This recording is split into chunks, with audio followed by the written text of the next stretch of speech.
Okay, and we are live.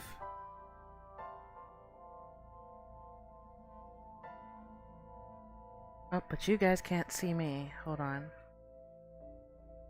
But also, hello everybody, and welcome to the live stream of the SOMNIUM files. There you go. And now you guys can see me. Alright. And yes, just so you know, I do have a fox tail, if that's, if you notice behind me. Alright, anyways. So, yeah. It's been a while, hasn't it? Since I finally returned back to the SOMNIUM file. But, it doesn't feel that long, but it maybe feels like that. Anyways.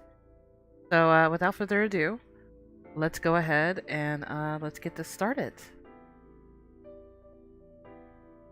And also, I know you guys may be asking me about, some of the other, games that, well, actually, just one game I noticed, but I will be finishing up Omari, so don't forget that. But yeah. Omari, but as for Poof, won't be doing Poof. I'm so sorry, but you're gonna have to find somebody that really can finish Poof. I've seen other YouTubers that can do it, but this kind of stuff is more my speed. Alright. So let's see, I gotta remember where we're at here.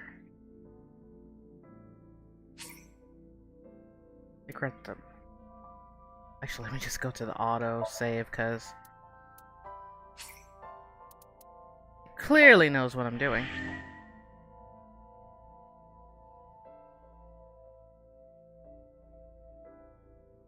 Right.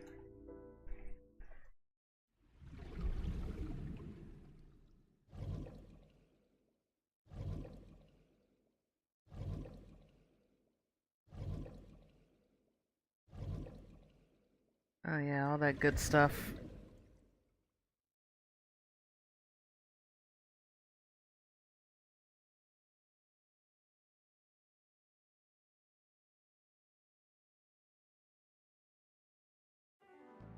Iba and I saved Iris during the sink yesterday. She wasn't killed. True, but that was only a dream. Maybe the dream changed reality. Impossible. Then how else would you explain it?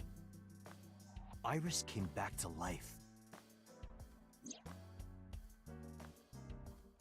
Alright. About Iris. I'm in Iba's line of sight. Okay.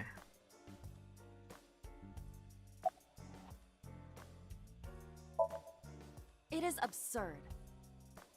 Hey, Not Mystic. possible.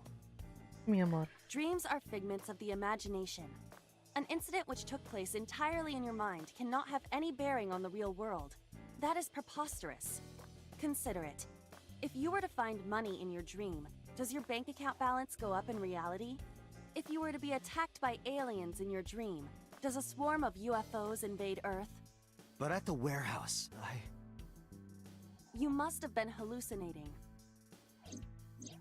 Within Mizuki's Somnium, you saw Iris's frozen corpse. It is affecting your mental state.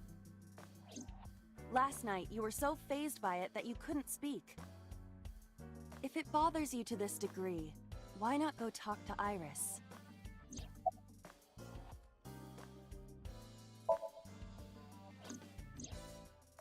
Mizuki went to Bloom Park 3 nights ago. She was prompted by a Nile message from Renju.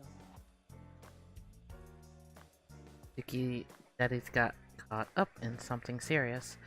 Please come to Bloom Park, a merry-go-round, right away. There are 3 possibilities. 1. Renju killed Shoko, or was an accessory to the murder. 2. Renju was threatened or blackmailed into luring Mizuki to the scene. 3. The culprit used Renju's phone to send the Nile message. In any case, the motive is still unknown. We need to talk to Renju. Renju, where did you go?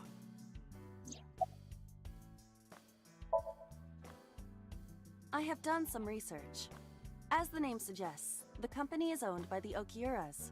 The same Okiuras we know. Renju's father created the company. Another connection to Renju.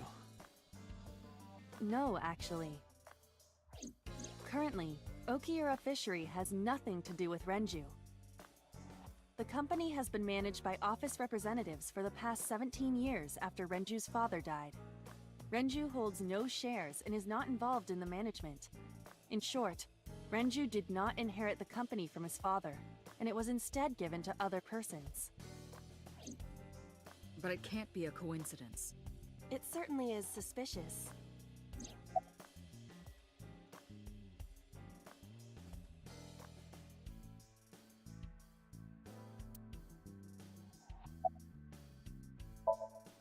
Congressman Sejima is suspicious in more ways than one.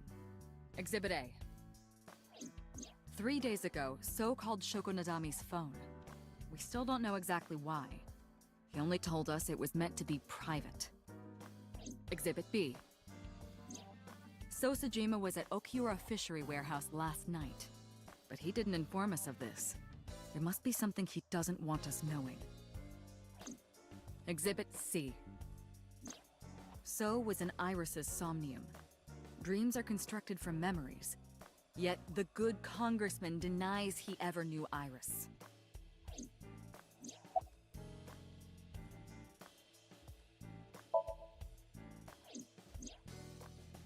Date and Iba saved Iris and Somnium, and that changed the history of the real world? Well, I guess it's not impossible. That isn't what you said yesterday. That was then, this is now. A woman's mind changes with the phases of the moon, you know? No, it doesn't. Anyway, I believe in Date.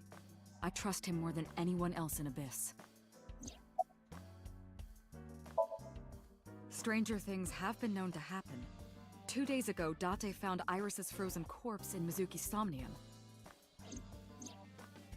It must have been a prophecy. Boss.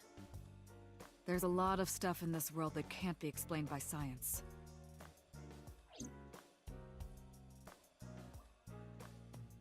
Boss Knack for Change is one of her.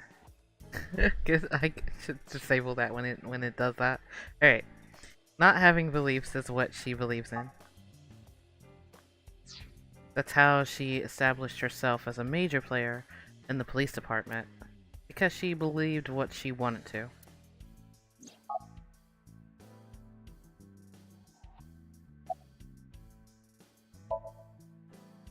Her cell phone is on. I can trace her via GPS. She is currently somewhere in the Lemniscape building.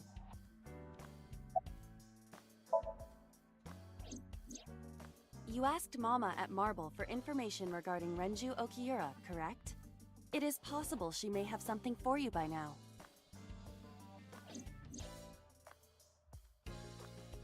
I asked Moma for information too, but I had to promise him a meeting with Iris.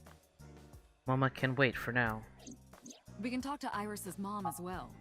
She was Renju's classmate, right? Iba told me about her.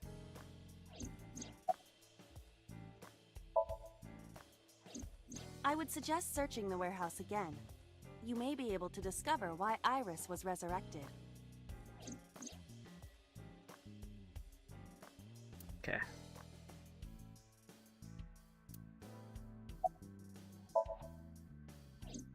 I sent him home yesterday.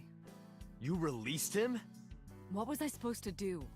We can't hold him without solid proof. What we saw with Iris hasn't happened yet. In any case, we have to speak with him again. There are 4 people I should talk to. So Sejima, Iris and Hitomi Sagan, and Mama. And I need to check the warehouse one more time.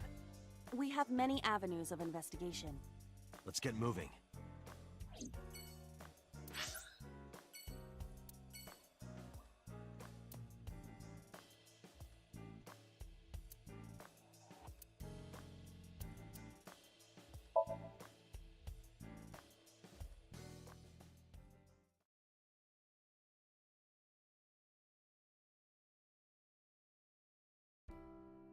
I apologize for yesterday. I arrived uninvited. No, I'm grateful. Thanks to you, Mizuki has her voice back. No, I didn't do anything.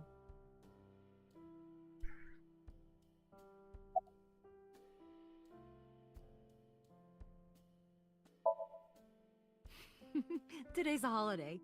I suppose there's never a day off for a detective. Oh, but you aren't a detective, right? Technically, yes. But I still deal with crime. I see. Today is a holiday. You forgot too, didn't you?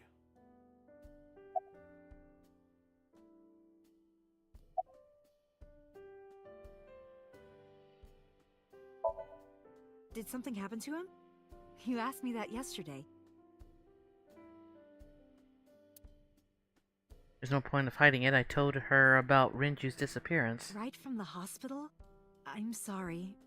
I have no idea. I've put Iris through so much. I was 19 and single when she was born. People didn't take kindly to that. But Iris was such a fighter. She always protected me. I remember, one time at the nursery, some of the other mothers were talking about me. Iris ran up to them and said, "Don't talk about my mommy!" I'm supposed to be the mother, but it's Iris who's always protecting me. They died when I was 17. I was an orphan, and my relatives lived far away. They might have taken me in, but I was already in my second to last year of high school. It wasn't a good idea for me to move that late. So I decided to stay here, by myself. And take care of Iris. Yes, all alone. But Renju would help sometimes. It was always just me and her. Vacations, barbecues, zoos, amusement parks. Just me and her. Oh, that reminds me. When Iris was 5, there was a children's theater show in Bloom Park. It was called Milky Moon. It was about girls as magical space rangers and such. She loved singing and dancing, even as a kid. Whenever she heard music, her body would start moving. It was a quirk of hers. And she did it at the show, too. Toward the end, when all the Milky Moon girls were dancing to the ending song, Iris climbed up onto the stage and danced with them. I tried to stop her, of course. I grabbed her arm and tried to get her to sit, but before I knew it, she was up there, dancing. And everyone was so excited. Even I was dancing by the end of it. When it was over, she had the biggest smile on her face. "Mama, you're a good dancer." That's the kind of girl she was. Aw.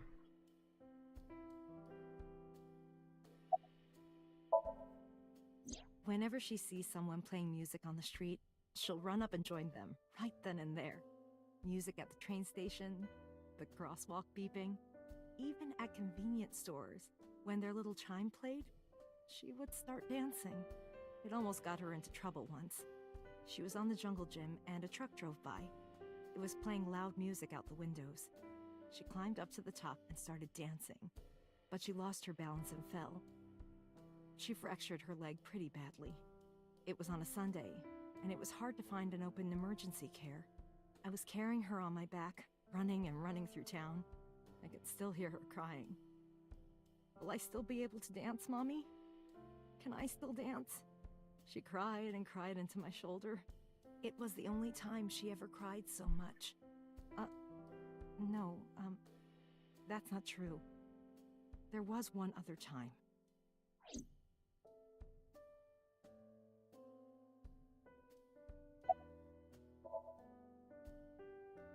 Six years ago, I was the victim of a shooting. After the surgery, Iris came in running, and she was sobbing. Mommy, don't die! Don't die! Please don't die, Mommy! Don't die!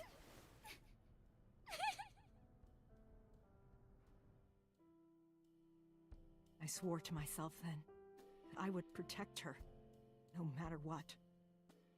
Iris is everything to me. More important than my own life. Iris must really enjoy dancing. Yeah. Though her drawing skills could use some work. Drawing skills? Look at the drawing on the wall. I've been wondering about that picture. Iris drew it when she was 12. That's you on the left and Iris in the middle, correct? Yes, And who's on the right? the man I was dating at the time. It was only for 3 months, but...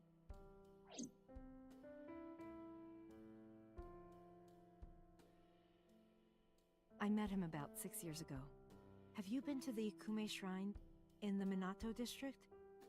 I was praying there one day, and I heard a voice. Well, more like a groan. Behind the shrine, I saw a man sitting on the ground. He was bleeding badly from his stomach. I took out my phone to call an ambulance, but he grabbed my wrist, and he held me, and then... He kissed me. I was shocked, but... when I stared into his eyes... Then I heard footsteps, and then a bunch of men yelling. They were looking for him. When the voices and footsteps faded, he let me go. Don't call an ambulance, and don't call the cops. I knew he had to be a criminal, so I took him to an underground clinic I knew. You took him to a mob doctor? Renju's friend. I only met him once.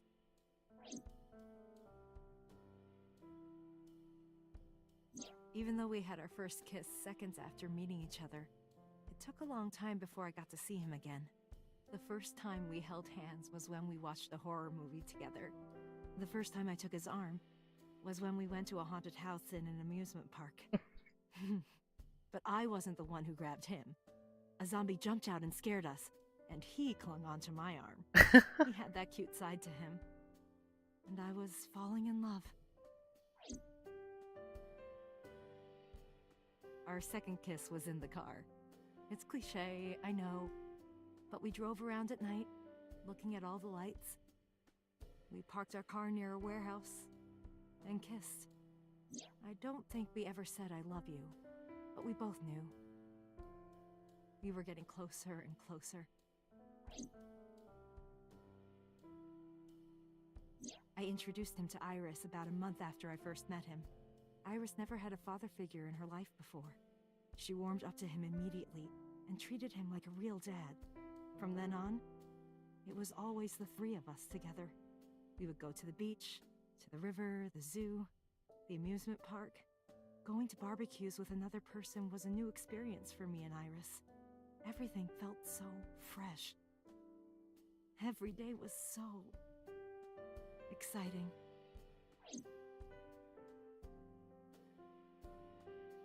Oh, sorry. You asked about the picture. He wanted to make okonomiyaki one day. He was working with the hot plate. It was ridiculous. He was trying to flip one, and it flew up in the air and landed right on my head. Iris saw the whole thing and laughed and laughed. I hadn't seen her laugh like that in a long time. I was having so much fun that I put an okonomiyaki on their heads too. Plop, plop. I added the bonito flakes and mayo and sauce. At this point, there was no going back. Eggs flew, flour going everywhere. The room was not a pretty sight. After our battle, we laughed like crazy. We were rolling around on the floor. So Iris decided to draw it. It's nostalgic. But those days didn't last. 6 years ago, in November, a man with a gun broke into our house. Fortunately, Iris wasn't home at the time, but my boyfriend was. That's why the gunman came. He wanted to kill him. He wanted to kill him, and he would never stop. He pulled the trigger. I tried to protect him. The bullet hit me, but the police arrived. They were both arrested and incarcerated. Why was he after your boyfriend? Before he met me, he committed some terrible crime.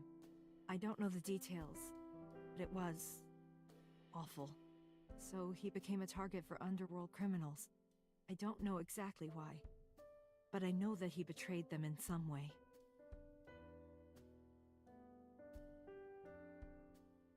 May I ask you something? Of course. I had heard that that incident was a random break-in gone wrong. Oh. That's not true.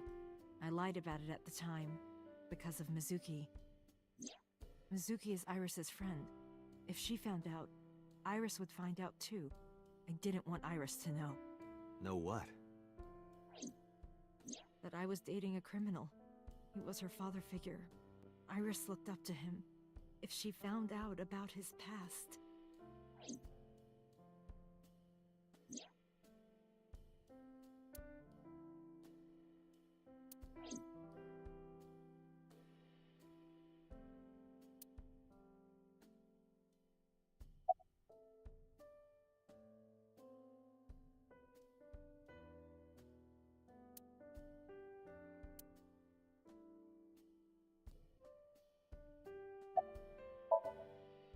Date, we can't spend time reminiscing.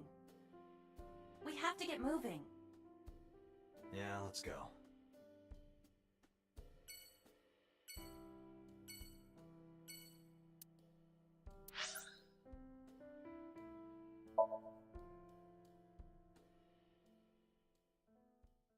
I was hoping for Iris to be there, but she wasn't even there.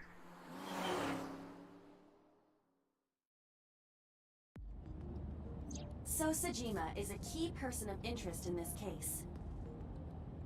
Earlier, the boss cited 3 points of suspicion against him, and I agree with her assessment. I checked the call logs of So's phones. Congressman Sajima has one phone under his name, and a burner phone rented under a fake name. Did you find anything interesting? Unfortunately, no. Really? But I do have something. I looked into So's secretary's phone. One call in particular stood out to me. Huh? It was 1 week ago. From Fuchu Prison. The caller identified themselves as inmate number 89. Number 89? Yes. This is most likely the same person who called HQ. I know who killed Shoko Nadami.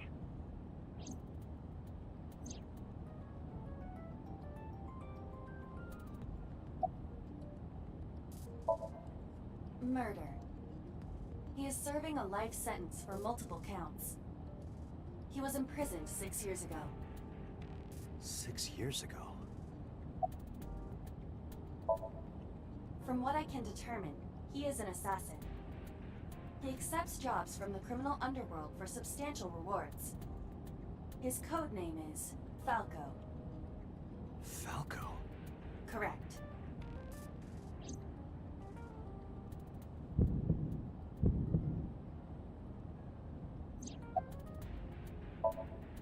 Unknown. You don't know? He is not registered in any databases. He could be a foreigner or recent immigrant, but it would be impossible to determine from where. However, I did not detect any accent in his speech. I believe we can conclude that he grew up in Japan.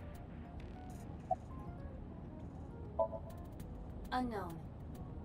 You would have to ask Mr. Sajima for that information. Number 89 said he knew who killed Shoko. He did. But that may be a lie. Does he have any connections to the Cyclops serial killings? Unknown. In all honesty, I have no idea. Number 89. Should we visit Fuchu Prison? No, we don't have time. Call up boss. Tell her to request that number 89 be brought to Abyss. Roger.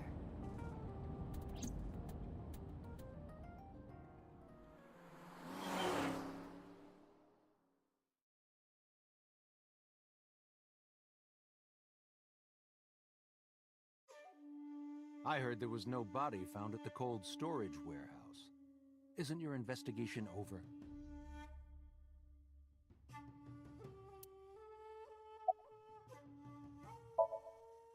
How many times do I have to tell you? I don't know that girl. I've never seen her before. Date. I knew he was lying. This proves it. I am having difficulty determining his motive for lying. After all, Iris was not killed. Maybe he's got a secret with her he doesn't want us knowing. What are you hiding so?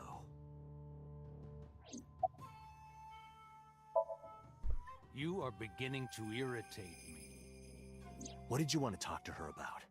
What is the private matter you mentioned? What is your relationship with her? I'll answer your questions when you present a warrant. Blah.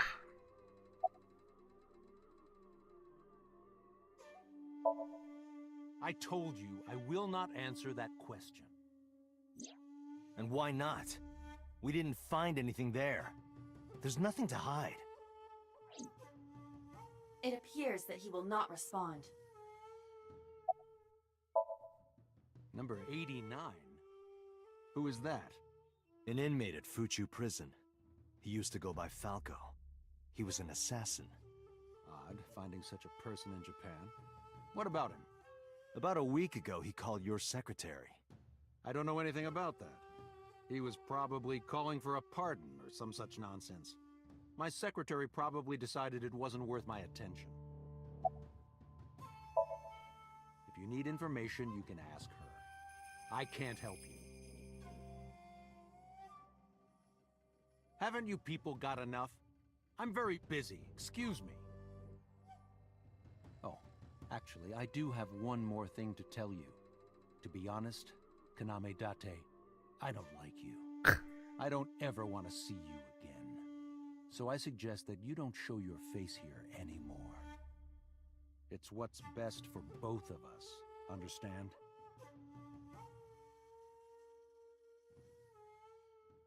So walked away sternly. Who does this guy think he is? Date, your blood pressure is skyrocketing. Any higher could kill you. Relax, Date. We still have much to do. I know.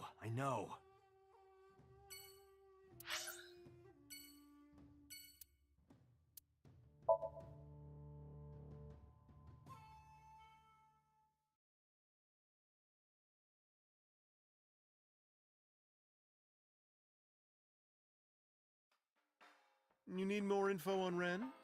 I'm sorry to waste your time, but I don't have anything for you. I see.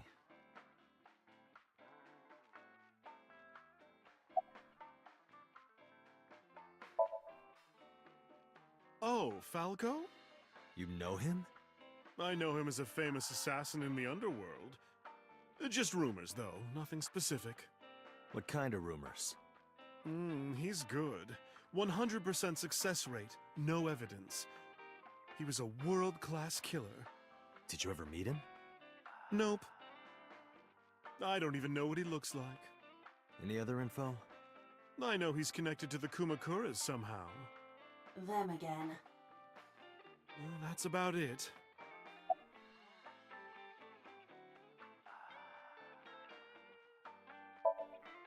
I find it calming. Why is that? Don't ask me. Well, I could use a little help down there. What? If you know what I mean. I do No. not know what she means. Perhaps you should take her up on her offer. No. Absolutely not.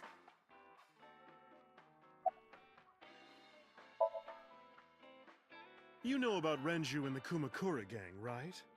Yeah, I know. I heard it from his own mouth right here.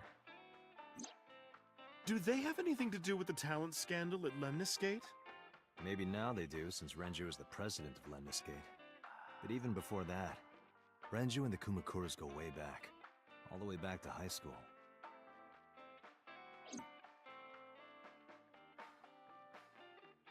Hey, Date. Have you ever seen a dead body?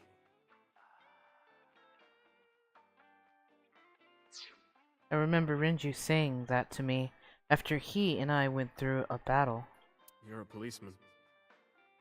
I don't know what department, but I assume you aren't handing out traffic tickets. So, how about it?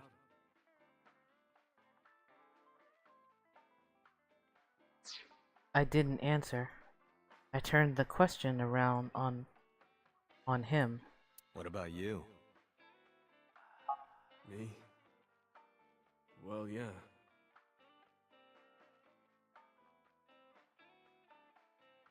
Not just one. Countless bodies. When I was in high school, I had a pretty crazy job. You know the Kumakura gang? I was hooked up to one of their phone fraud scams. I just had to go collect the money from drop points and give it to the Kumakuras. It was an easy job. Eventually, I became friends with the higher-ups. They started taking me with them on jobs. What jobs? The target was always an elderly person from the country with no family. Elderly folk who owned a lot of land, you know? They live every day in loneliness and desperation. You just have to be nice to them. That's all it takes. Guys would get to know the old people and they would set up an adoption process. After that, you just have to get them really drunk, throw them in the tub full of hot water, and they pass. Wow. Just like that. Heart attack, brain hemorrhage, or they simply go to sleep and drown. The police almost never investigated. It always looked natural, like they died of old age. So the adopted gang members would inherit the land. Then we sell it and make massive profits. I watched a lot of people get killed like that. And I've seen journalists get killed for getting too close to the truth. So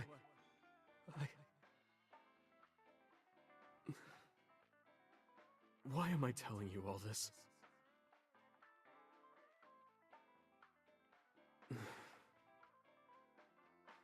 Are you going to arrest me?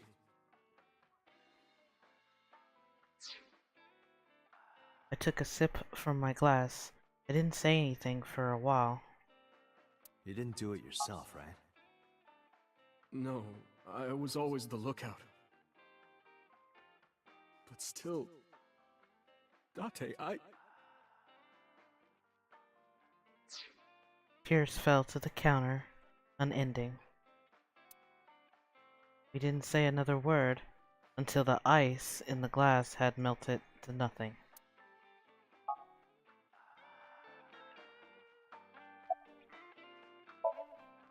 I don't have anything else for you. Sorry, I'm not much help. No, don't worry about it. Can you come back again tonight? There's a regular here who was good friends with Ren. They should be here tonight. If you ask him, he might have some information for you. Tonight? Yes. I'll be waiting for you.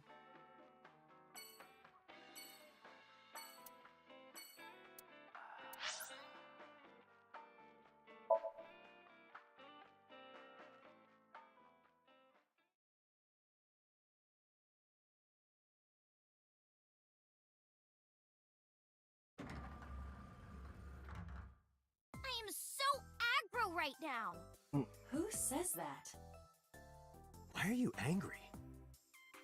You backed out on your Shovel Forge promise. I didn't make any promises. You promised me a date, though. I did go to your house. 2 minutes before midnight, and you didn't even take me anywhere. Yeah, because we only had 2 minutes. We could have gone somewhere. Iturup, Kunashir, Shikotan, Habomai? Absolutely not. Then you should have come earlier. Well,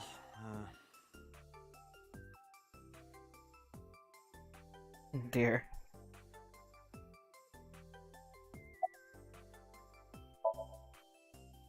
What about him? I don't need to hide it. I told her about Renju's disappearance. A traffic accident? I'm worried. any idea where he could have gone? I'm sorry, no.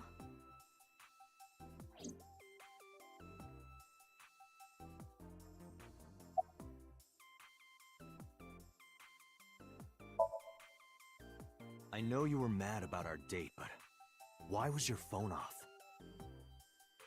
I couldn't get a hold of you.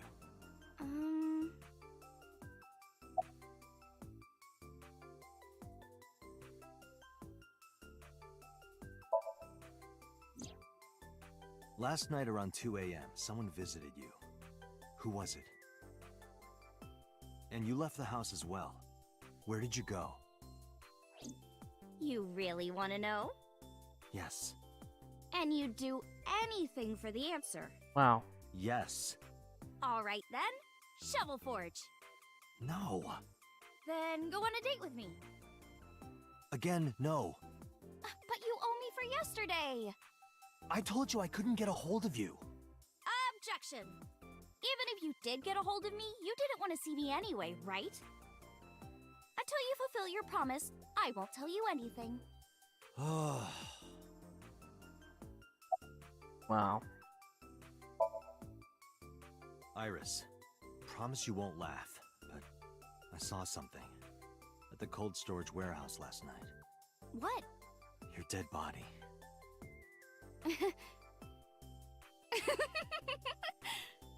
I told you not to laugh. But, come on, Date. I'm alive. I'm right here. Look, I can jump around. Woohoo! Stop, I'm serious. In my dream, I saved you from being killed. And here you are. Which is why I was like that when I went to your house yesterday. Sorry, there's no point in telling you all this. No, it's fine. Sorry for laughing. I just didn't know what was up with you. Huh? I believe you, Date. Maybe you were in a parallel world or something. Another bizarre explanation.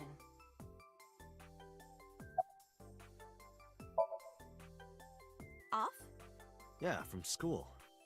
Oh, yeah, it's a holiday. So I decided to come to Lemniscate. We're going to do a recording for a show soon.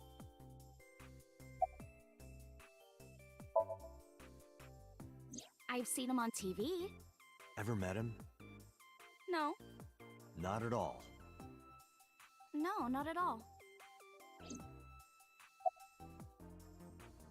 Hmm.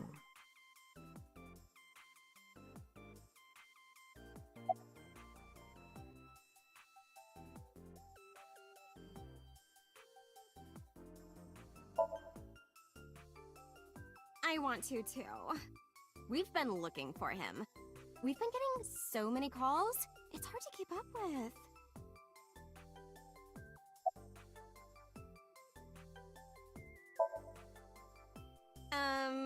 Why? Well, because it may lead to something in the future. I don't know. Date, we're on an investigation. Just let me have this.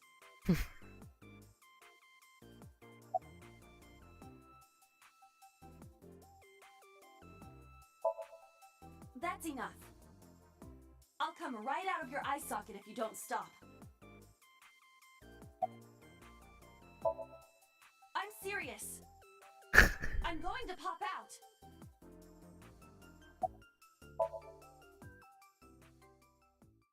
I flew right out of my left eye. I started dancing on the desk. The receptionist immediately fainted. Iris saw the whole thing and also fainted. And so my story ended. The end. Oh my gosh. But I couldn't let that happen, so I decided not to ask her for her information.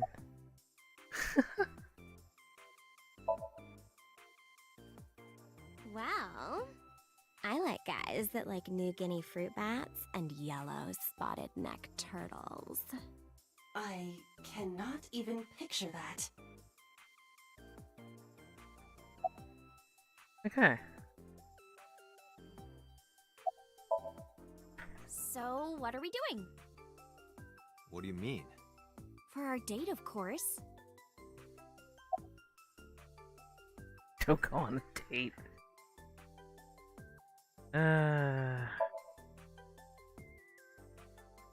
Fine. Hey, wait a minute. Yay! So you'll play Shovel Forge with me? I will not. So So we'll go on a date then. Yes. Deal. And you have to honor our agreement this time. I can't believe it. Oh, but we can't go right away. I have a recording coming up. I should be done by 3, though. Tessa, we're starting soon. Got it! So, Date, meet me back here at 3? If you ditch me, I will be beyond furious. Anyway, bye for now. Peace!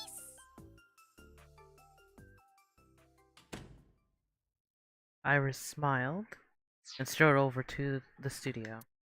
There is no point remaining here. Let's get moving.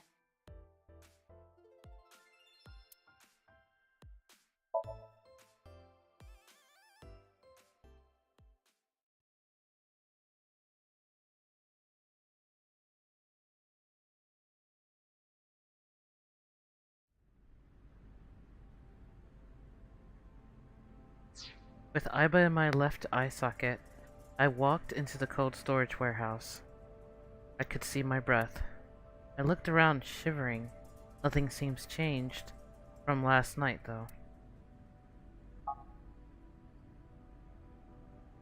You first arrived here yesterday at 9 p.m. At that time, lying on this workbench was... Iris's dead body, covered with a white cloth.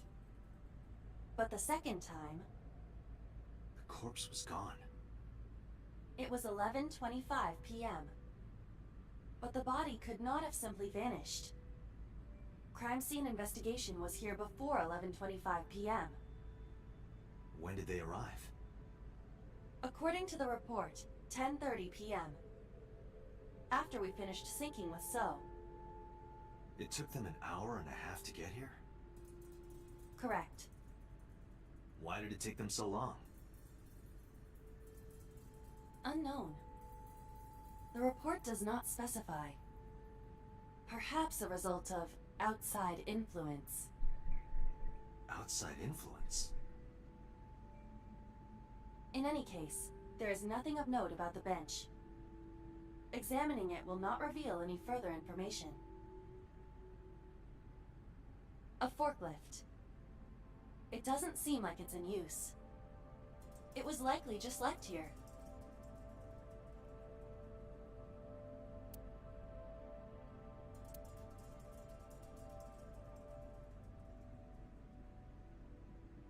A switchboard. Nothing seems out of the ordinary.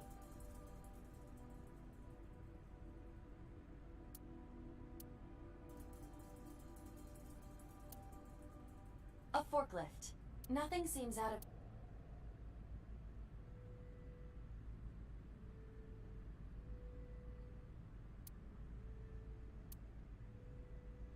It's a wooden box. There is nothing inside.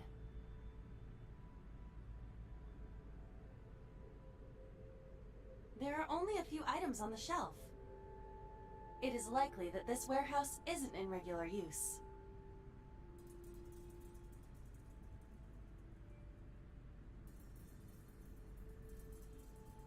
There are numerous cardboard boxes on the shelves. There is nothing abnormal about them. The crane on the ceiling. Nothing has changed.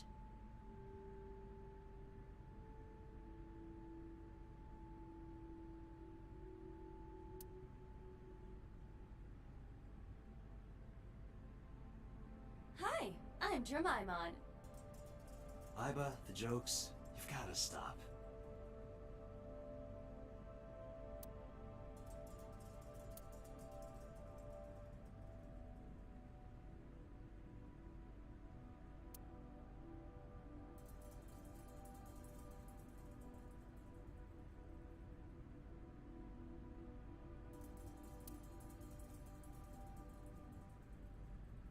That machine is used to cut ice.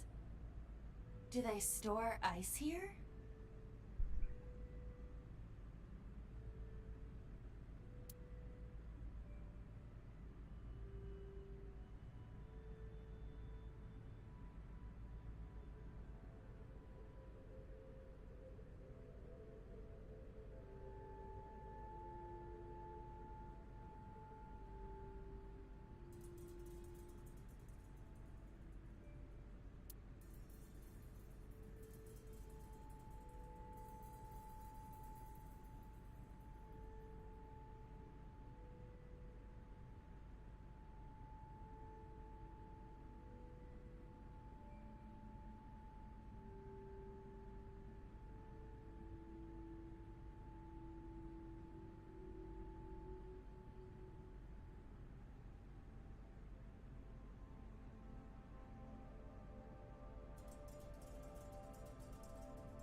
Just checking everything.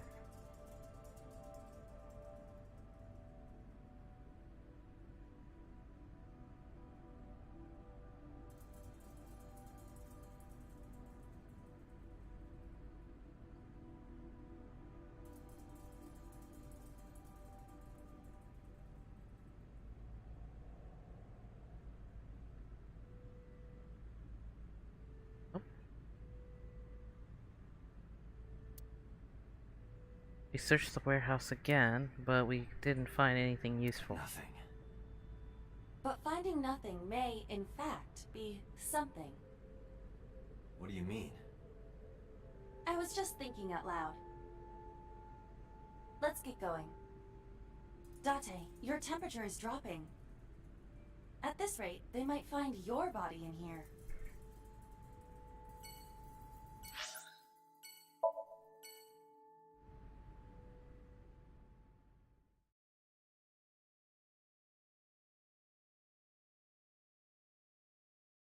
Return to Abyss HQ with Iba.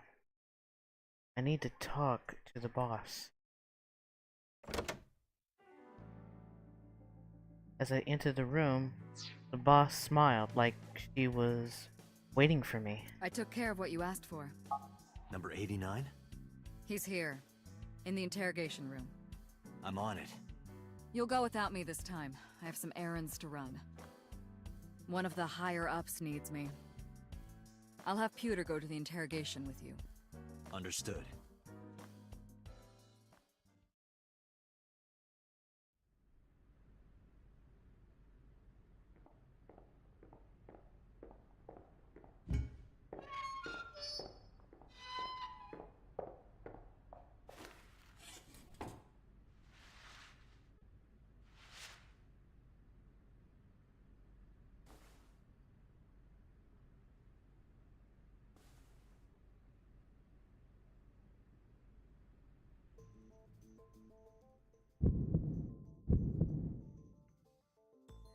Let's get started.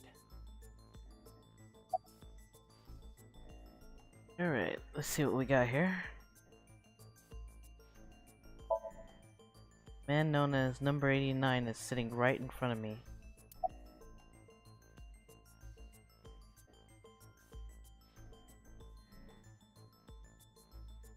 What is your name? Number 89. Your real name. I don't know, I forgot. Where are you from? Djibouti. Northeast Africa, a small republic of roughly 900,000. I don't take kindly to stupid lies.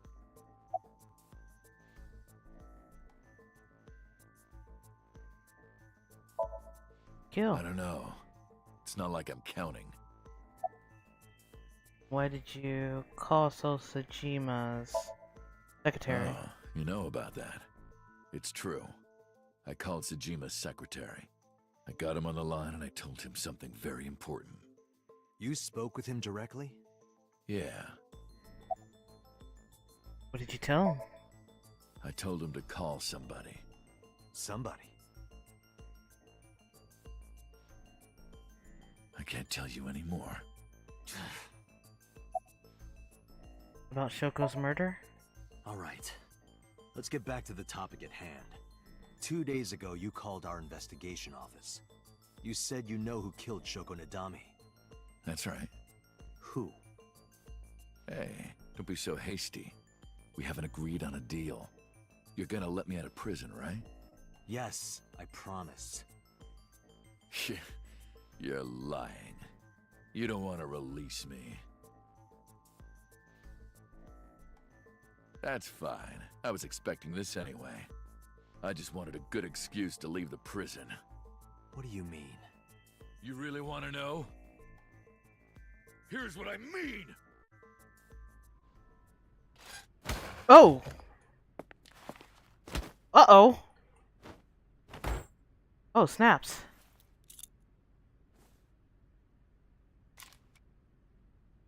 You'll make a good hostage for me.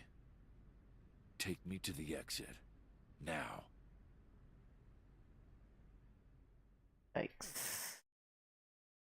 That's really not good.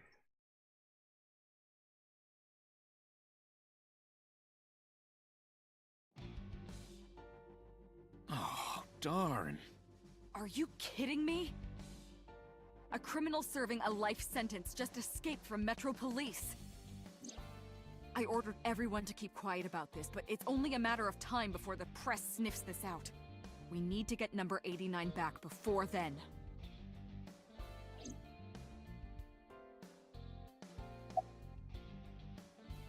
My gun. Number 89 still has it. But don't worry. I have a spare. I'll give it to you later.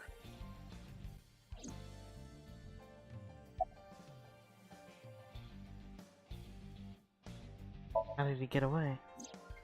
He punched out an officer and stole his clothes. He put on the uniform and brought me with him at gunpoint. Well, he had the gun in his pocket, hiding it. No one on the floor even knew this was happening. He got on the elevator and made it to the ground floor. He even stole my security card. He said he'd kill me if I tried anything. I suppose the whole escape took him about 5 minutes. He must have planned this. You're rather calm about all this. I'm coming down from being terrified for my life. I'm in a bit of a fugue state right now. How would I know? After he got to the exit, he let me go. I didn't see where he went.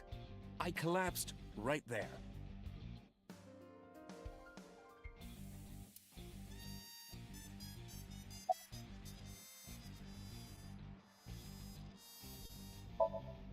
Boss, it's my fault he got away. I'm sorry. Don't waste time apologizing. Go catch him. I'm the one who has to go on an apology tour now. You really messed up this time. Oof.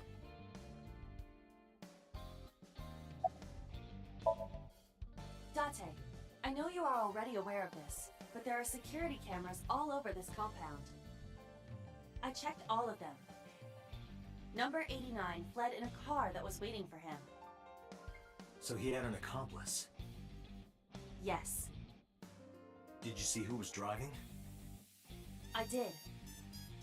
Who was it? You and I know him well. Renju?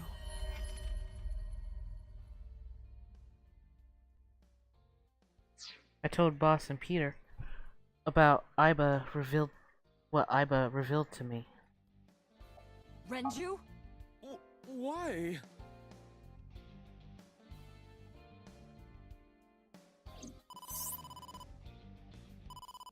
Date, Moma is calling. Moma? From the Kumakuras? I'll connect him.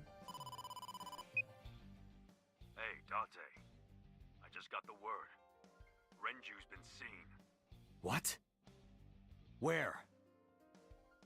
Hey, don't forget our deal. Deal? What deal? You forgot already? I'm talking about Tessa. Oh, right. I'll be waiting. You know what to do. What should we do? We have no choice. We have to take her. To Moma? Yes.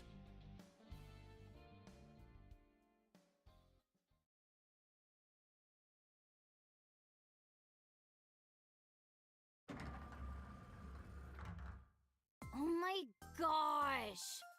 Late. You're late. I'm going home. Never! Have you forgotten the vows you exchanged? Are you drunk? No, of course not. You're drunk. I'm kid. I'm kidding! I can't believe I'm gonna shovel forge with you. I'm getting excited! We are not shovel forging. I was talking about the dates, silly.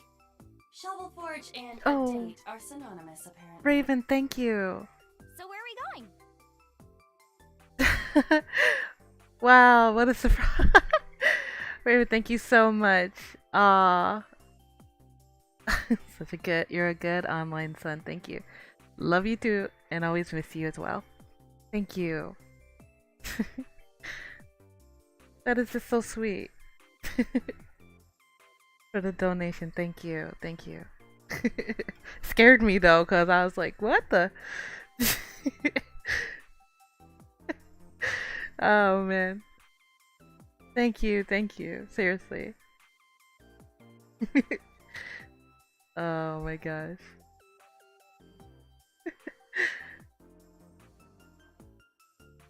Oh man. It just maybe yep. Oh Raven. Hey. So full of surprises. Thank you. Seriously. Oh man, you stay awesome as well, always. Yes, yes, you have appeared. The great Raven has appeared. But thank you, seriously, thank you. You stay safe for sure, okay? No matter what you're doing out there.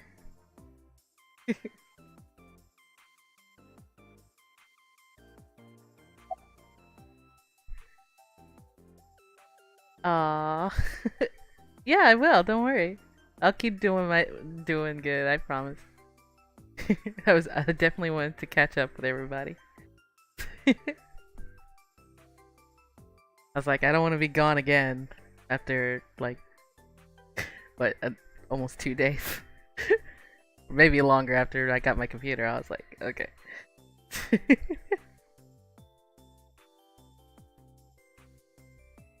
See.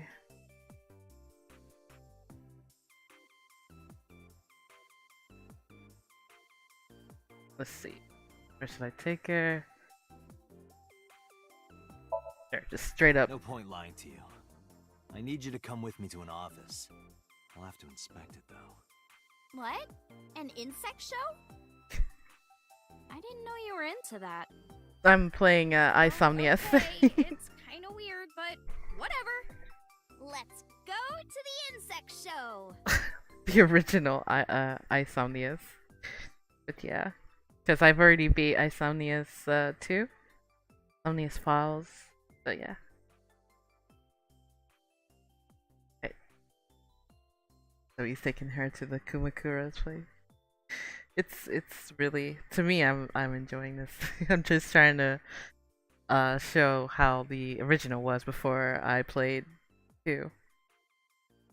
Like, I'm trying to remember all of this because I have originally already beat it. Tessa! Oh, is this guy the Aziptila?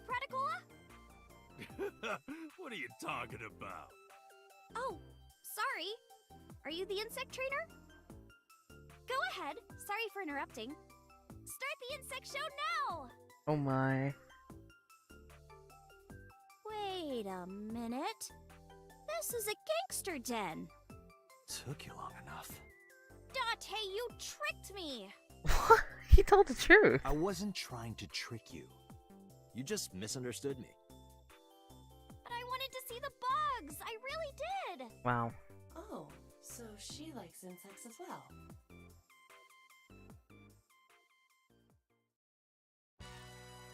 Moma, I held up my end of the deal. You sure did! You want to hear about Renju? Mr. Okiura?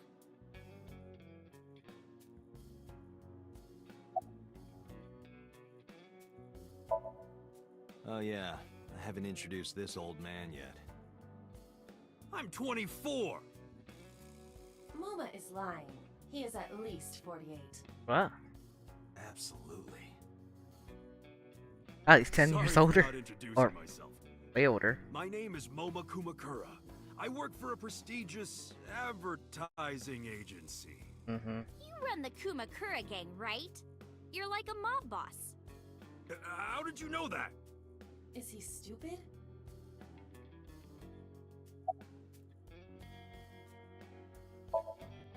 Sorry for bringing you here. It's okay. You don't have to be scared, Tessa. We're not thugs. We're just a gang. About as contradictory as meatless beef. The old boss was really violent. He would take a cheese grater to someone's leg if they looked at him funny. But after I took over, we went crystal clean. Crystal. Methamphetamines. No, we don't do drugs. We don't deal with that stuff. We had to restructure the whole operation. Cut a lot of people off. Cut? Their throats. No! Not like that! Oh my gosh. What happened to Mr. Okiura? I heard he escaped the hospital. So did I. But I don't know anything more than that. Please tell me?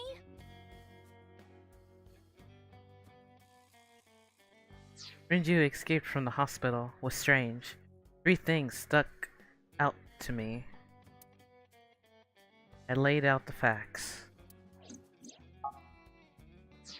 Mizuki was lured to a place where Choko's body was found by a message sent from Renju's phone. I found Iris's body in Okira Fishery cold storage warehouse. Earlier today, Renju fled with the prisoner, escaping a life sentence, an assassin named number 89. Hold up. What were you saying about Tessa's dead body? Oh, well... Date saw a parallel world with my dead body in it. A parallel world? Never heard of it? Oh, yeah! Of course I have! Yeah, right! Parallel worlds and all that shit. He hasn't heard of it. I don't understand it, but I suppose he does. Good, because I don't feel like explaining it. But why would Mr. Okiura do that? I don't know. He could be a hostage or an accomplice. Either way, I need to find him.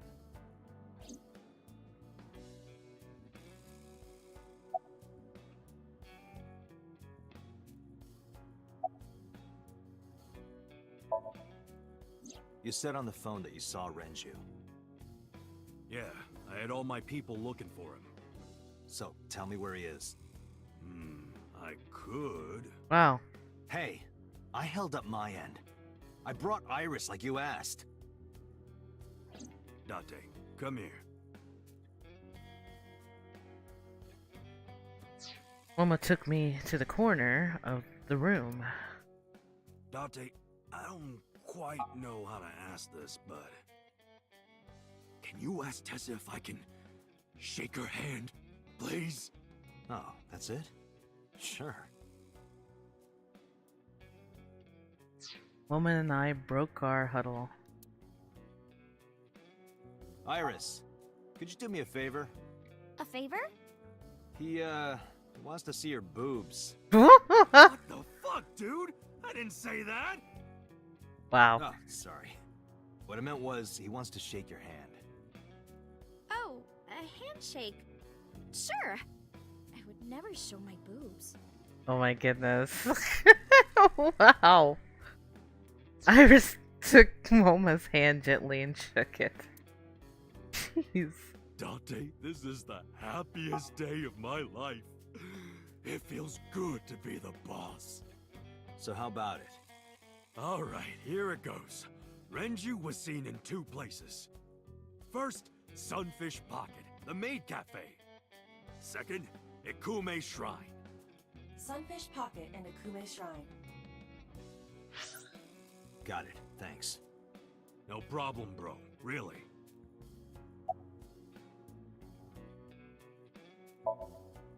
Why do you care? Can I have it? What? Can I have the ring? Why would I give it to you? Hey, can I have the ring? Absolutely, of course you can. Here, take it. Wow. Wait, no. I can't give you this. You're so cheap. Come on, it's not like you're losing it. It's exactly like I'm losing it. Aww. You guys are a good team. Like siblings.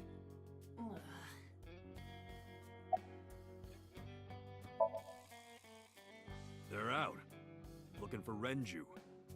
Besides, I can't have them here seeing me like this. Good point. Alright. Moma may not look it, but he's a huge ASET fan. Well, I mean, I don't know if I'm a huge fan. Gambling. Bet! Debt! ASET! Worries. Forget? Fret? ASET! Now what does she say? ASET, you bet! Wow, my catchphrase! Thank you! This is kind of embarrassing. But sorry, Moma.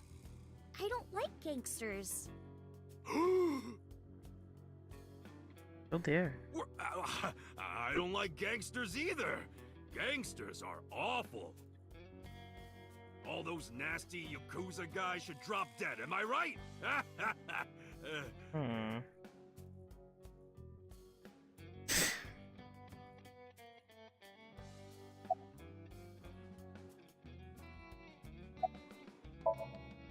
Anyway, Moma, take care of Iris for me. What? What? Wait! You're leaving me here? You'll be safe with him. Boy. Are you serious? Look at his face! Not to mention he runs a crime syndicate. What if he sells me to the highest bidder? Tessa, I would never do that! He wouldn't do that. I told you, we're clean now. We all go home on time, we follow government regulations. See ya. Wait! What about Shovel Forge? I told you I never promised to play with you. But you promised me a date! Date! Is this true? You son of a bitch. Whoa! A gun? Bruh. I'm gonna ignore that. Good idea. Date, you're gonna look for Mr. Okiura, right? Take me with you. If you do, I'll tell you about last night. Wow. A late night visitor. Fine. Yay! Date, don't ignore me! Oh man. A clean gang.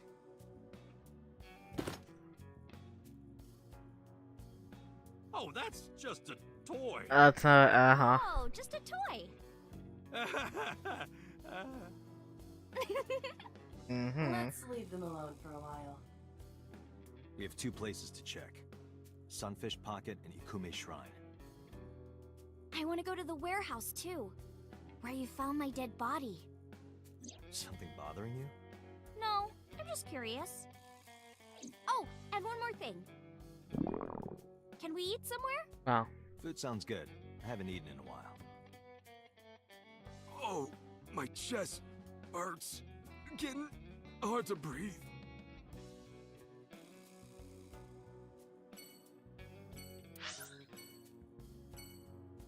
Okay.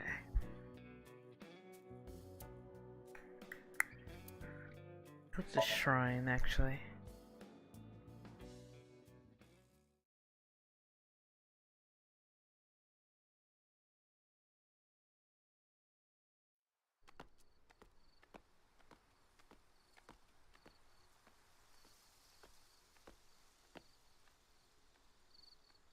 What? You okay? Here. It's okay. I just, missed a step there.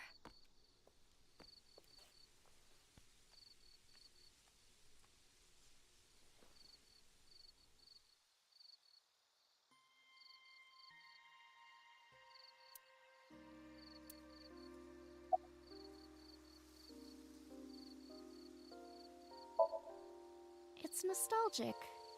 This place is a memorable one for me. 6 years ago, I used to come here with someone. Someone? I used to call him Uncle. He was a thoughtful, reliable man. I thought of him as a father. But one day, he just disappeared. She's talking about... Hitomi's lover.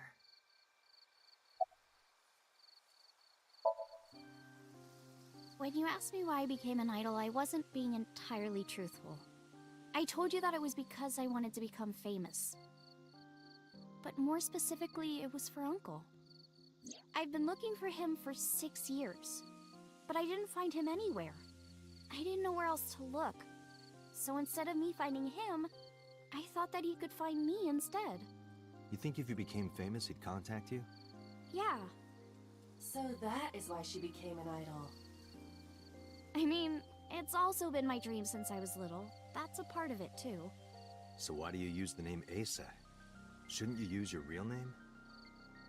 Oh no, I don't have to. He was the one who came up with the name Aset. He told me that if I ever became an idol, I should use that name. A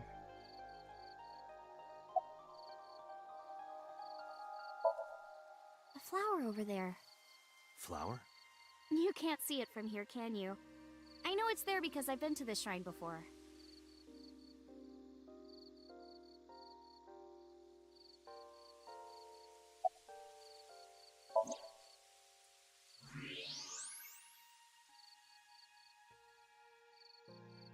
An iris. More specifically, a winter iris. This is the same flower that was on display at Iris's house.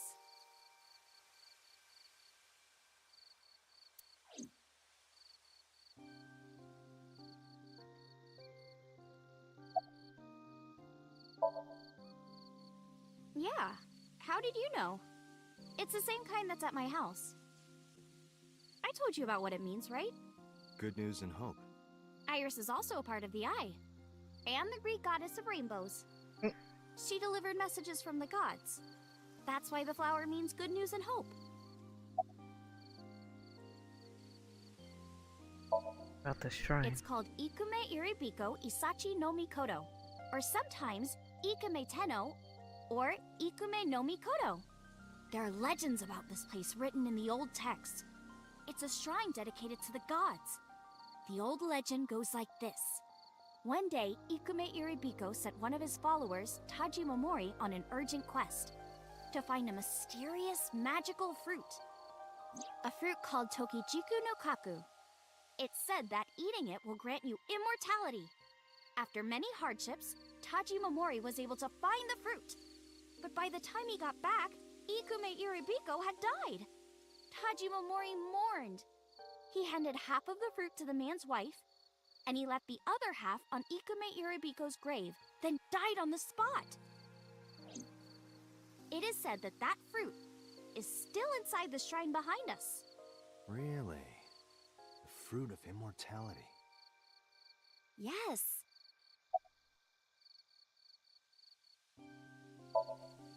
Mr. Okura isn't here. I mean, of course he isn't. It's not like we came here right away. He's already taken off. Too bad. It looks like there are no further clues here. It appears we've wasted our time.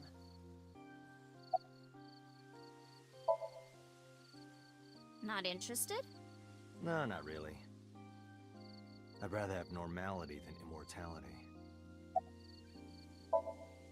Date, we have no time to waste. We should get moving. Got it.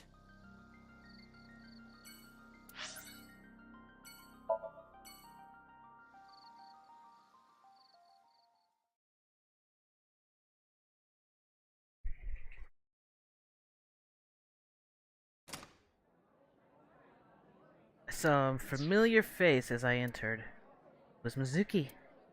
Iris and I sat at Mizuki's table. Wow, this is surprising. What's going on here? Why are you two together? Oh, well, it's... Forget it. Thanks for letting me stay last night. Oh, no trouble at all. Anytime. You could even live with me if you want. That's a great idea. The roommate I have right now really sucks. This girl.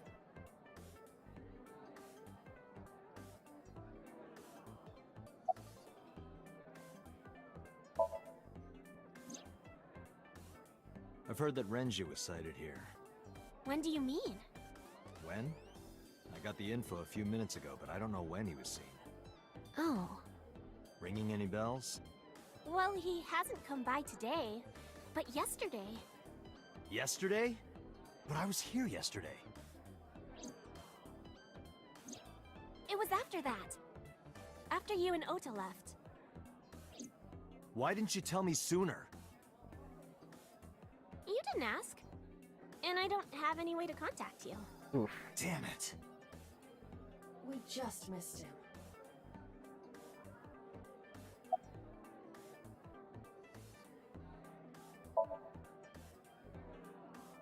He was looking for Iris.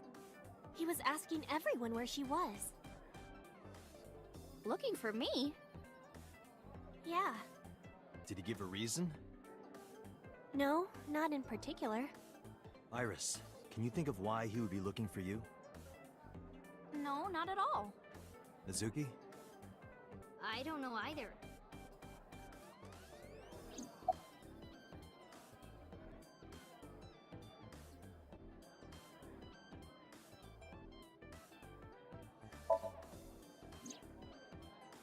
Anything else? Well, he did seem really sick. He was pale and sweating a lot. It must have been because of the accident. Perhaps.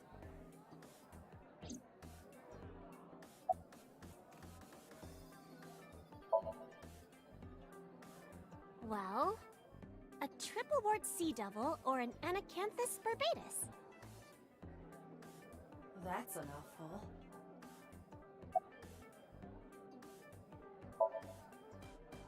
Mizuki comes here a lot. She's really friendly with everyone. I like it here. Everyone treats me nice. Is it because you're the daughter of the owner? No, it's not like that. We're BFFs. She wields extraordinary power with that trident. The Okiura family is really something else.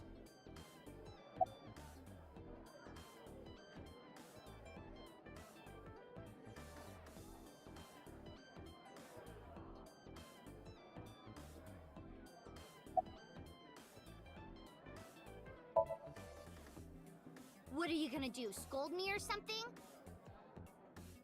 Why do you care what I do? Why are you so angry? I'm not angry. In fact, I'm feeling good. Excuse me.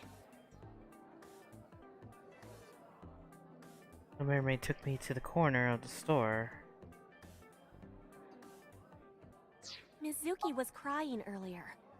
Crying? Yes. We were trying to cheer her up. What happened to her mom was... And we thought she was having a hard time. She must have come here looking for company. That's probably why she stayed with Iris last night. She didn't want to be alone. Shoko's body is still under the jurisdiction of the police. There has not been a ceremony, nor has the body been cremated. The culprit has not been caught, and we cannot locate Renju. And on top of that, her roommate has abandoned her.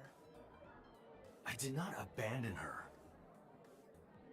In any case, there are many ways you could calm Mizuki down. Mizuki is just trying to act strong. Please, try to understand.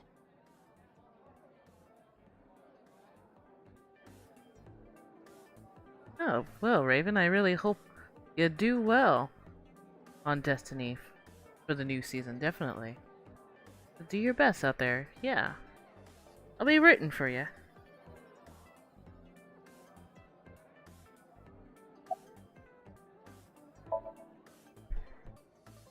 The police asked me a bunch of questions. But I don't know where he is.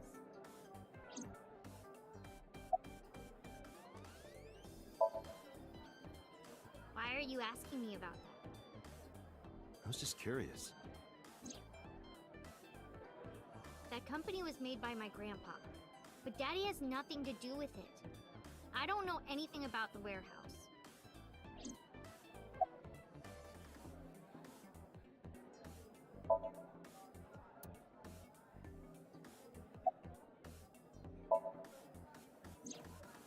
Mr. Mr. Okira helped me when I was just starting out. You know how my mom is single? He really supported her. He even changed my diaper when I was a little baby. I got hired by Lemniscape all because of him. Iris used to stream all her own content. Like singing and dancing and gaming and stuff. But before we knew it, she went viral. Right, I heard about that. That's how she started getting offers, right? But because Iris's mom knows Renju, she decided to go with Lemniscate. But there's more to it than that. There are other reasons. Daddy was totally taken in by her talent. Her talent? Dancing, really. Her dancing is what got her into Lemniscape. He knew ever since she was young that she would be talented. He didn't want any other agencies to have her. I didn't know that. Daddy's not the type to give compliments. This is kind of embarrassing. I didn't know he thought of me that way. No, this isn't Aqua Girl. It's a restaurant full of mermaids, girl, feeding customers.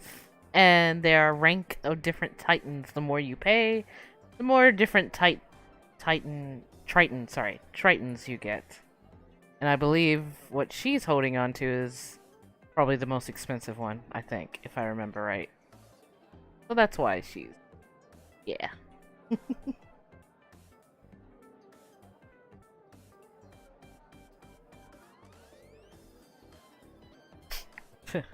Anyways.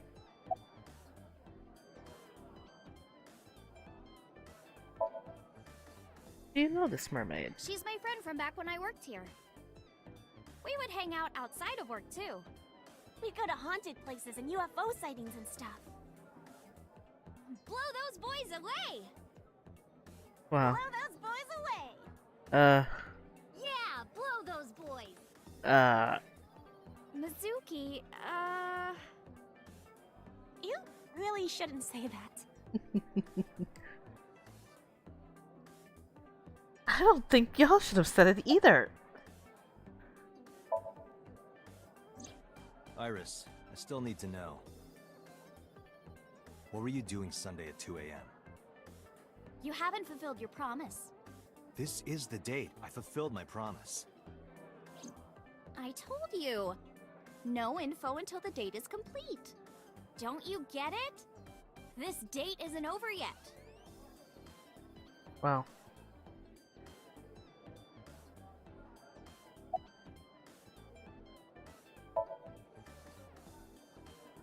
More than sleeping and eating? Well, maybe about the same as eating. Anyway, I've always loved moving my body, ever since I was a little girl. And you're fast, too. Yeah, I did a lot of track meets. Were you always the anchor?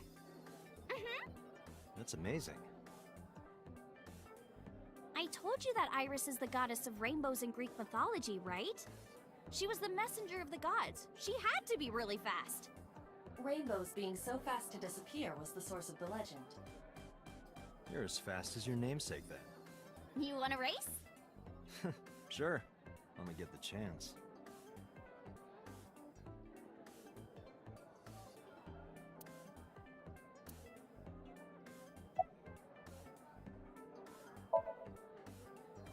Sure, what's your dance? Right here? Oh, I want to see too. Me too. I would also like to see that. I don't know. Come on, just show us. But... Alright, I'll go set up. Wait! Mermaid didn't listen and hurried off. Jeez. Fine, if you insist. Yay! Iris, we're ready. Alright, world! Oh boy. Get ready! See my dance! Invincible Rainbow Arrow! Hit it! Oh.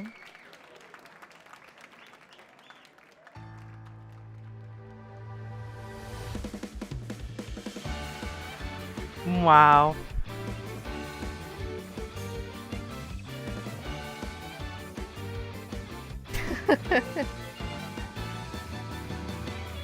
Teacups that are flying, Wow. maps mystifying. You'll think that I'm lying. This old tale of mine, a journey through time. A permanent fire, cold frost on the pyre. Fruit never expires. You've seen in your eyes. Oh man. You've seen in your mind. While the old bow their heads, while the blind meet the blind, the marble loses shine. The eye clouds by design, but we know in our soul the one hope, the one truth, that if we believe we can. Yeah, she's doing an anime dance. Even with the devils of time against you, You get a show. fire fade in you. See the golden goddess with wings of rainbows, set sail through the night sky to embrace you. Resist, allow your heart Wow. to take you. Never let the sparks of this world erase you. Passing down the light of the torch to guide you, and you shall be bathed in light. It wouldn't be an eye game without the dancing. And the singing.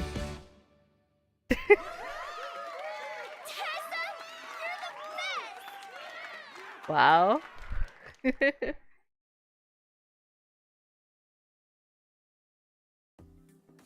That song. Mr. Okira wrote the music, and I wrote the lyrics. So it holds a special place in my heart. That's right. I forgot he wrote music. Yeah, he's really talented. I look up to him. He's done so much for me. I know I can rely on him more than anyone else.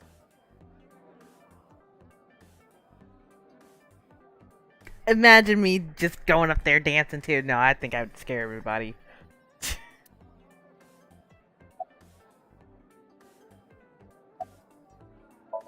I thought I told you this already. Don't ask me the same questions over and over. Date, look.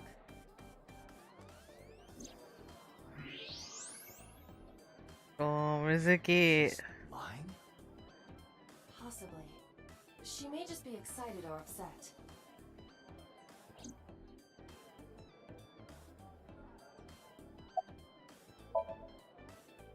Unfortunately, we didn't find Renju here.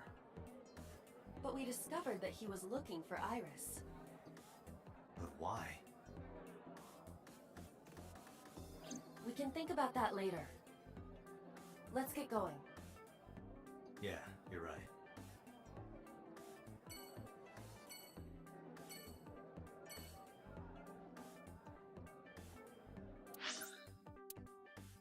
Alright.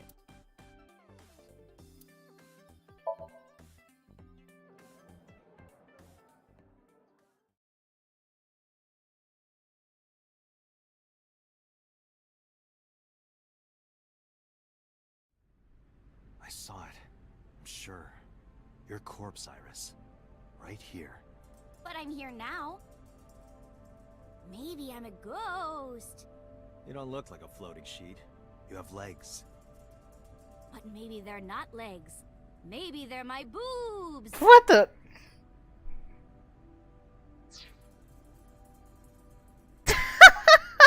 I'm not even gonna read that. Come on now. Yes, decide not Did you say that to. you saved me in your dream? What did you mean by that? I told you that I'm with an organization called Abyss, right? Yeah, you told me 2 days ago. We find clues in the minds of suspects and witnesses. We enter what we call SOMNIUM, a dream world projected by their subconscious. That's what the entire organization is about. How do you even do that? We have a machine that we call the sync machine. What is that? It's a sync machine. That's not an explanation. Tell me how it works. Well, I can explain, but it will require a bit of background to understand. Background?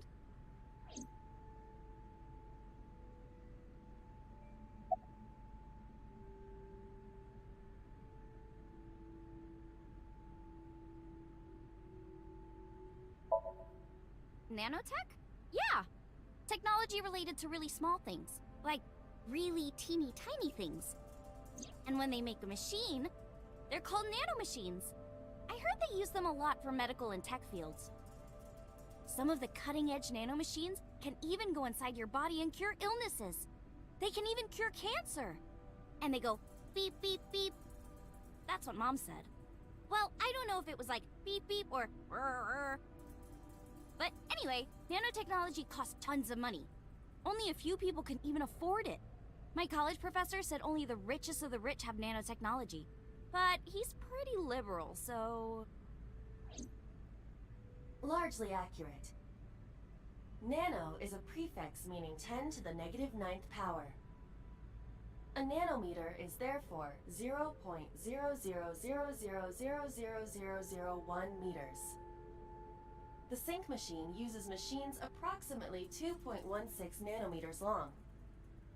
Viruses are on average 20 to 970 nanometers, so sync nanomachines are far smaller than that. This allows them to access neural circuitry. During a sync, the nanomachines are used to write in the syncer's data.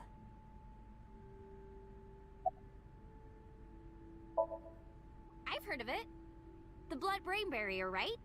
Inside the skull, there's an army of little teeny tiny soldiers that surround the brain. They protect the brain from bad stuff in the blood, right? That's almost it, yeah. The blood-brain barrier describes the architecture of the microvessels of the brain. It is a kind of shield that protects the brain. To get through, an object must be no larger than 0.4 nanometers. Objects too large to slip through the barrier cannot physically access the brain.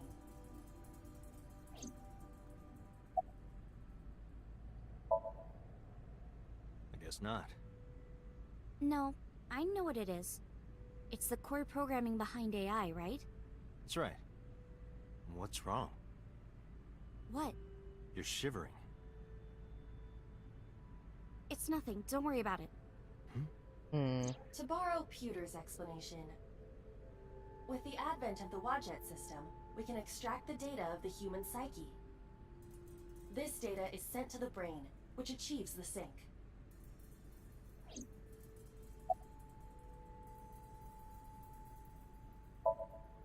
Okay, you have the basics down. Let me explain how syncing works. Syncers like me equip the sync gear and use it to access the subject's brain. Inside the helmet are nanocables, and on the tip of each of these cables is a special nanomachine. But the machine can't reach the brain through blood alone. Do you know why? The BBB soldiers say go away and push them back? Well, yeah, kind of. But for the sync to work, we have to get the nanomachines into the brain itself. How do we do that? Drill a hole in the skull? No. In Shovel Forge, you can use a pickaxe and... No, it has nothing to do with tools. We don't have to open a hole. Skulls already have holes in them. One of those holes is the optic canal, which is a nerve canal located behind the eyes. The nanocables of the sync gear go through your eyes, then go to the back of your eye socket, then through the optic canal to the sea. The sea? The sea of brain cells, anyway. That sounds kind of romantic. It's only a chunk of protein.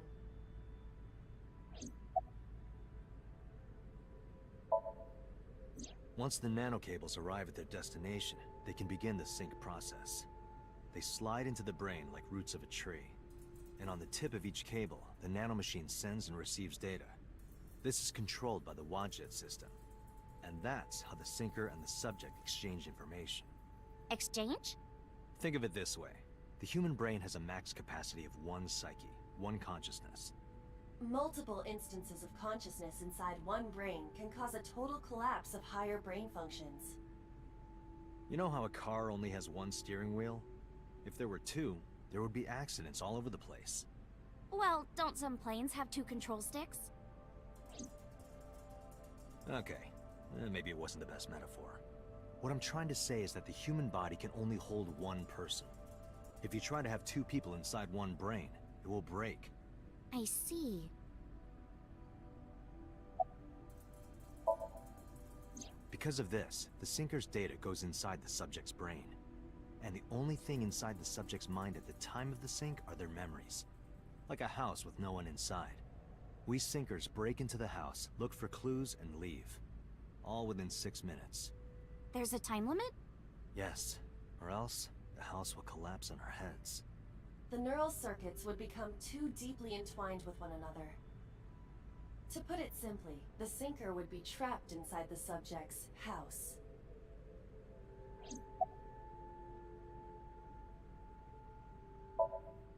Thank you for explaining it.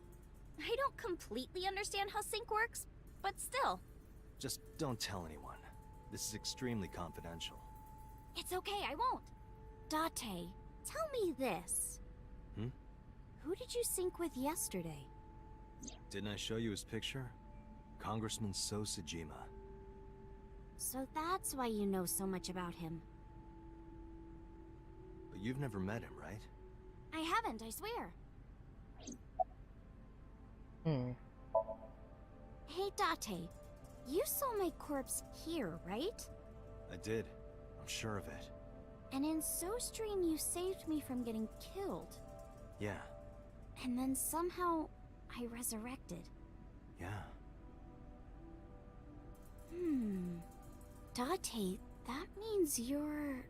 Achoo! Date, is the cold too much for Iris? Yeah, I'm freezing too. Iris, let's get out of here for now. Roger that!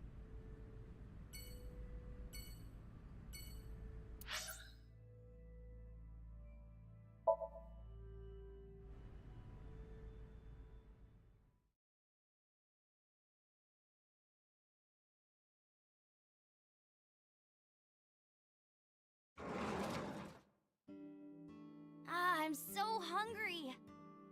Tessa? Why are you here? I told Date I was hungry, so... I've always wanted to eat here. I'll have my usual, Ota. Yes, right away.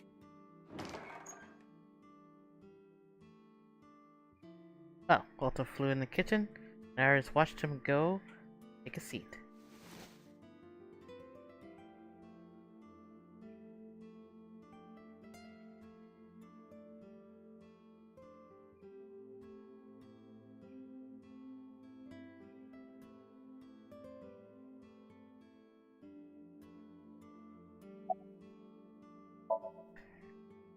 She's in the living room. I think she's watching TV. How about you? What are you doing here? I was just doing some meditation, lying on the ground. He means sleeping. Date, why are you with Tessa? We are... Not Shovel Forge. on a date. Oh, a date. Huh. A date? I'm on an investigation, and she wouldn't let me go. Date, I have some delicious fugu eggs. I promise they're not poisoned. Would you like some? Oh dear. No thanks. I'm fine.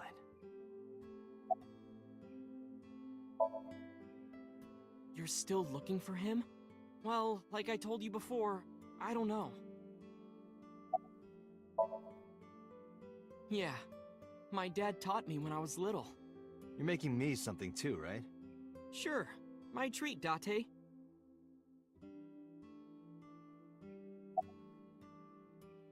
Omelet rice. Ota's omelet rice is so good it gives me stomach cramps. Is that a compliment? You're embarrassing me.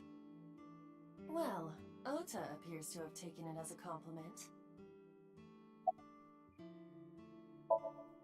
Iris, about your coming back to life. Hold it! What do you mean coming back to life? I decided to tell Ota about Iris's resurrection. Date jumped into a parallel world where I'm still alive. Tessa died? Yep.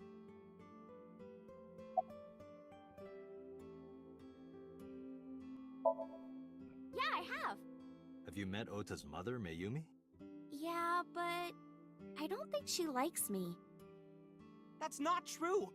Mom is just jealous of how pretty you are, Tessa! Not very reassuring. Whether out of jealousy or otherwise, she still doesn't like Iris. Hey, can you tell me about this parallel world idea in more detail? Oh, sure. How should I explain this? Well, Oh, I know. Let's play rock, paper, scissors. Rock, paper, scissors? Yeah, if we tie, nothing happens. We just shake hands. If I win, you have to give me something. What if I win? I'll do anything. Anything? Mm-hmm. Anything. Date, your heart rate is rapidly increasing. I wonder why. Exactly is that? Alright, let's do this. Oof. Okay, let's go! 1, 2, 3, shoot!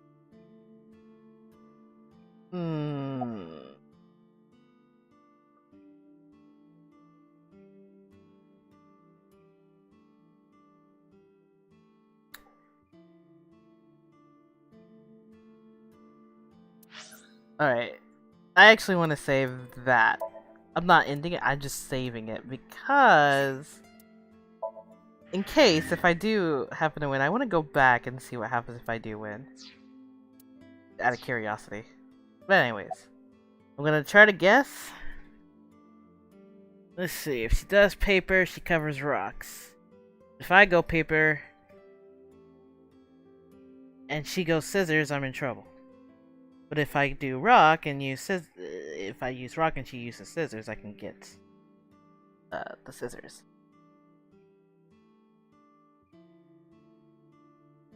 Unfortunately, paper doesn't do scissors either. Rock and scissors.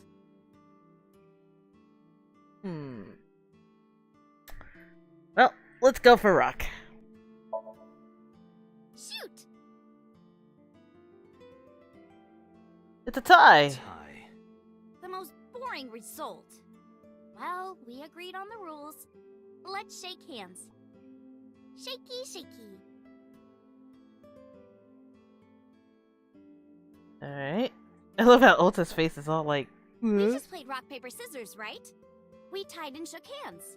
But in a different timeline, maybe I got a reward from you.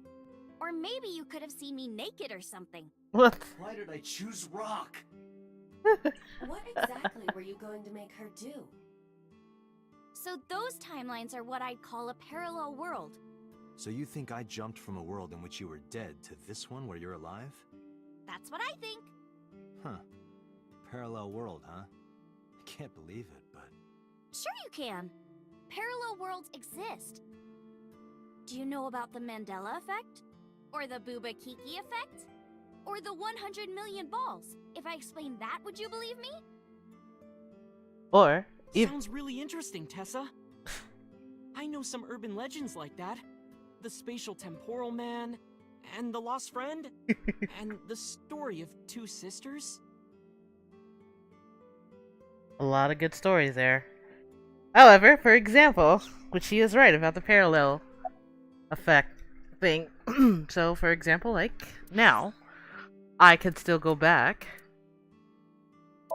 and,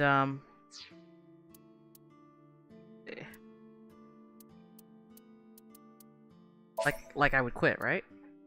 Which, lucky for me, I saved. But Mandela, or not Mandela effect, but anyways, the parallel world. I go back into the save file and, like, I know she's gonna choose rock. Guess what? I'm gonna choose a different destination. I'll use paper. It's gonna be a totally different thing. A different outcome. And this is her explanation of a parallel world. Because in that world, what currently happened, I tied, but in this, I am not gonna tie. I'm going to beat her. Okay. So, now there's paper, right? So let's see what happens. Shoot! See? Now I won. Fuck! Yeah! Date, calm down. You're going to pop a blood vessel. Aw, I lost. But I made a promise. What do you want me to do? If it's no trouble, I want to see your... Uh-huh. See what? Let me see.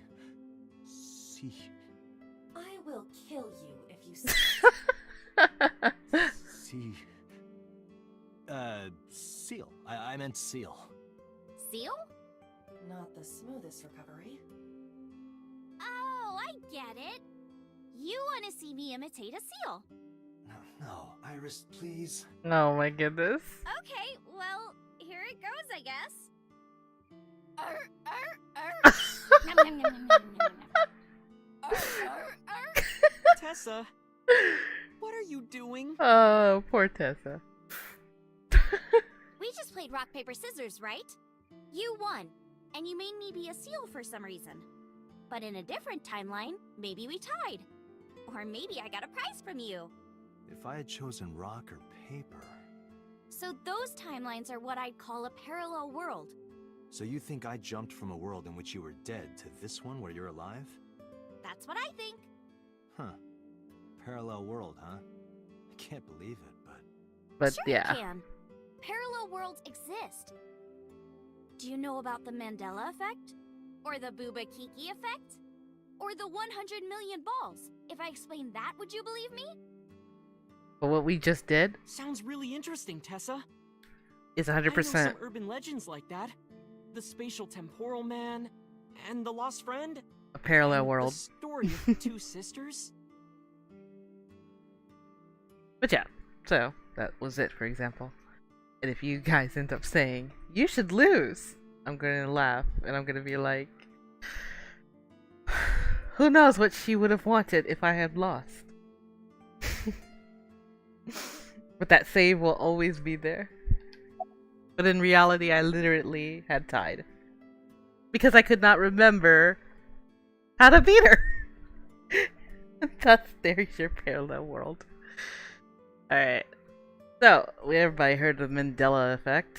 That is very, very popular too. Do you know Nelson Mandela? Well, yeah. The former president of South Africa. He helped abolish apartheid. He died in 2013, but a strange thing happened. When the news broke, people all over the world thought, didn't Mandela die in prison in 1980? That's the Mandela effect. It's when your memory and history have discrepancies.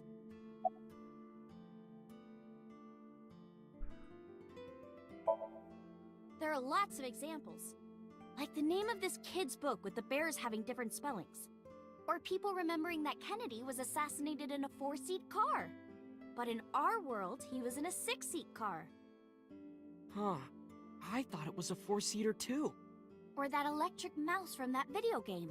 You probably remember the tip of its tail being black. It wasn't? Nope, it's all yellow. And the design didn't change. Oh. Lines from movies, company logos, historical events, and little things. The Mandela effect is everywhere. Why do you think that is? Because those memories are from parallel worlds? That would explain it, I guess. This world is full of really interesting stuff. But you know the most interesting thing of all? No, what? That humans exist at all. The universe developed in a very particular way to get here. If things were even slightly different, well, the galaxies and solar system and all of that might not have existed at all. And that means humans would never be born. And even if everything happened exactly like that, the probability of human life developing is extremely low. And yet, here we are. Imagine a box full of ping pong balls, labeled 1 to 100 million. Would you be able to pick out the 1? Not likely. But what if there were 100 million of you? Well, then one of us would definitely pick up the 1. Exactly! The birth of humanity is so improbable that it's basically a miracle. But if there were multiple universes... Then it wouldn't be strange that at least one of them had humans in it. She is describing the anthropic principle. I may have underestimated her intelligence.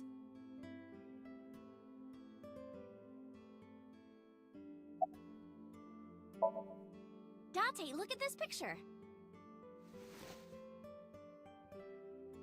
Okay. There's a famous experiment regarding this picture. You show this image to people around the world and ask a question. Which one is Booba and which one is Kiki? Believe it or not, 98% of people asked have the same answer. The rounder one is Booba and the jagged one is Kiki. Isn't that weird? In other words, everyone thinks that Booba is a certain way and Kiki is the other. It applies universally across languages and cultures. It's like something ingrained inside all humans. That's cool.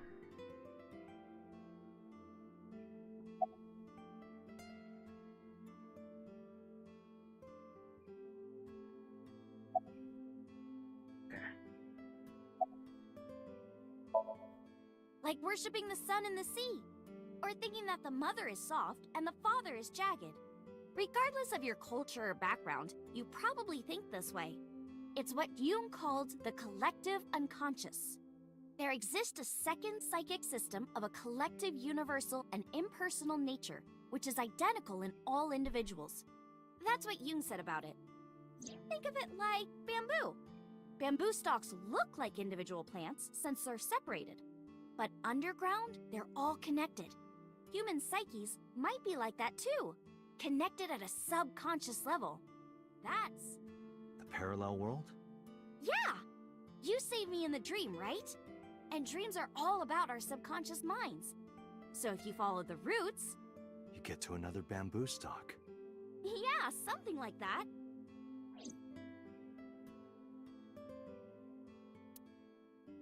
Y'all are getting educated about this stuff. Wow.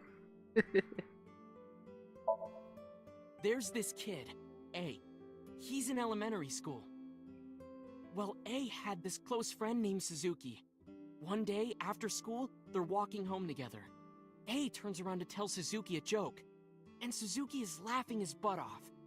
And he's laughing and laughing, and he laughs so hard that his eyes fall out of their sockets. Oh.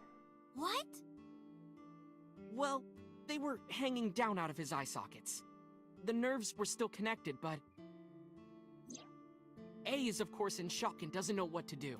Suzuki just takes his eyeballs and jams them back into his eye sockets and keeps walking like nothing happened. So A asks him about it. Like, hey, are you okay? Your eyes fell out. A is really concerned for his friend, you know? But Suzuki just says, yeah, I'm fine. He doesn't say anything about it. And by now, A is really curious. But he's not getting any answers, so they just part ways and go home. The story only gets weirder from here. The next day, A goes to school, and Suzuki's not there. A is confused and asks his teacher about it. Hey, where's Suzuki today? And the teacher says, Suzuki? Who's that? There's no Suzuki in this class. A says, what are you talking about? And he goes and asks all of his classmates about Suzuki. They all say the same thing. I don't know him. There's no Suzuki in this class. So that kid must have jumped into a parallel world without Suzuki. That's what I think. Couldn't Suzuki just be an imaginary friend or something? No, A was really serious about remembering Suzuki. It is weird. And there's no way you can pop your eyeballs back in like that. Well, not necessarily. There's such a thing as a dislocated eye. It actually isn't too hard to put your eye back in if it falls out. Ota is correct. Dislocated eyes are easy to replace in their sockets. As long as none of the nerves or blood vessels were damaged, there are usually no lasting negative effects either. But that doesn't prove this Suzuki exists. Well, I guess not, but...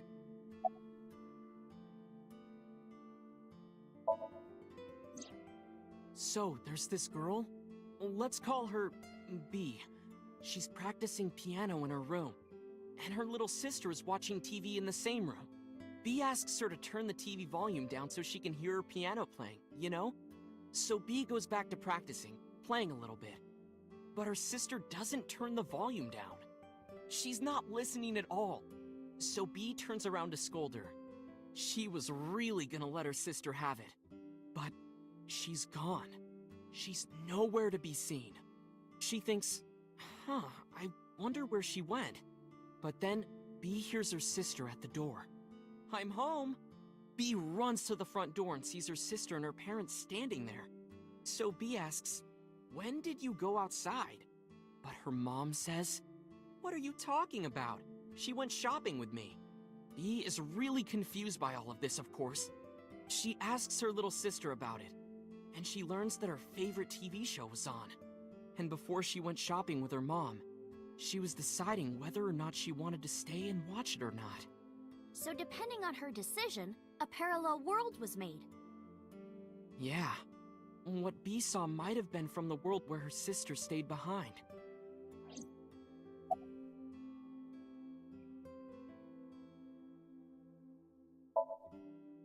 Yeah, it's sort of like a common experience.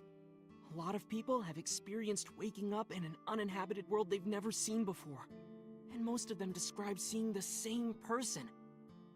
The Spatial Temporal Man. He's supposed to be an ordinary old man wearing work clothes. The Spatial Temporal Man guides people back to the real world. He tells them, "This world is not for you," or something. I'd like to meet him someday.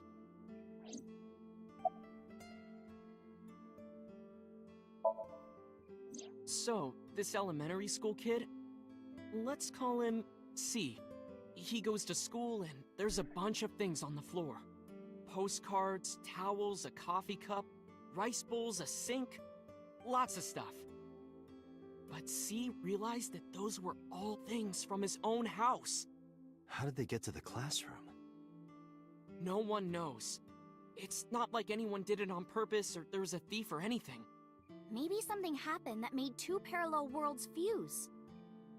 Yeah, maybe.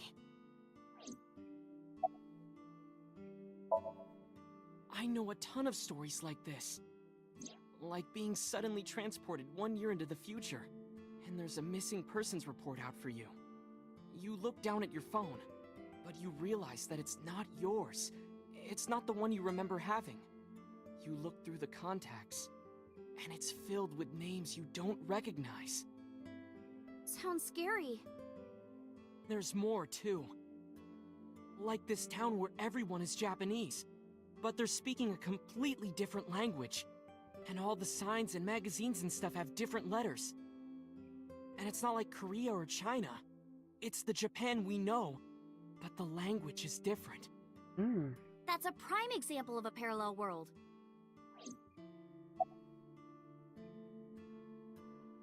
Wow, I know about Parallel World too.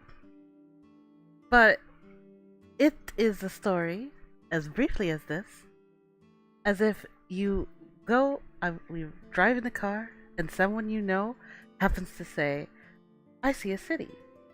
But, of course, you yourself don't see it, but the other person can. And so that person ends up saying, "But there is a city over this bridge." And you have to be careful, because keep in mind, like when you're driving, you could end up accidentally driving off the bridge because you see this other world. So you have to tell your senses and go back to the reality and realize that world isn't the same world as this. Pretty strange, isn't it? But lucky, I sometimes hope that never happens to anyone else out there. But if it does, this world is strange. It carries a lot of mystery.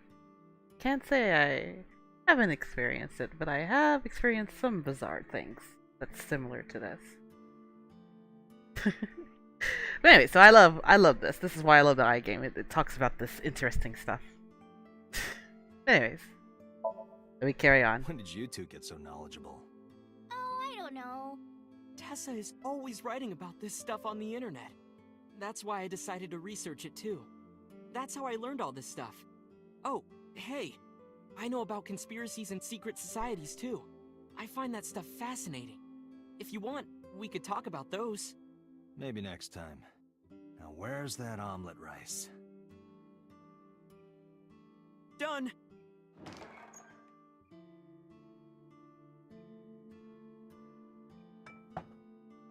Ota brought over the dish. He laid out the omelet rice in front of me and Iris. Iris grabbed her spoon with a huge smile on her face, Bon appetit! picked up a spoonful. No, actually, she tried to pick up a spoonful. Uh-oh.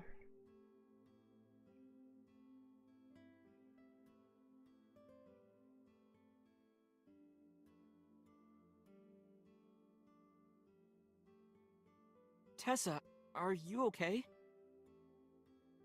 I'm fine. My hand slipped. Let's eat. Iris and I ate the omelet rice in near silence. There was no conversation. The sound of the spoon hitting the plate. The diner echoed with it. And before long, Ah, thanks for the food! Iris was totally re-energized. Her face was back to her usual easy smile. That was good. Ote, your omelet rice is seriously the best. Yeah, it was actually really good. Aw, thanks. I owe it to my dad. He taught me well.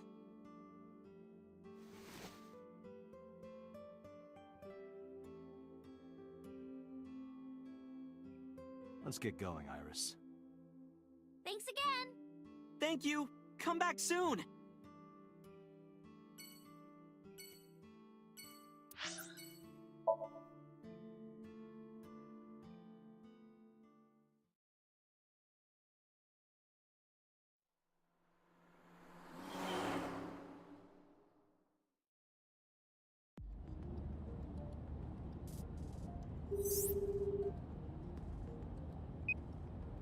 Hey, Mama, it's me. Dante, honey, what's up? I'm heading over now. Glad to hear it. Maybe I'll close the place a little early for you. Sorry, but I'm with someone. With someone? A girl named Iris. What? Is she a virgin? Huh? I'm not gonna answer that. Anyway, remember what we talked about? There's a regular here who was good friends with Ren. They should be here tonight.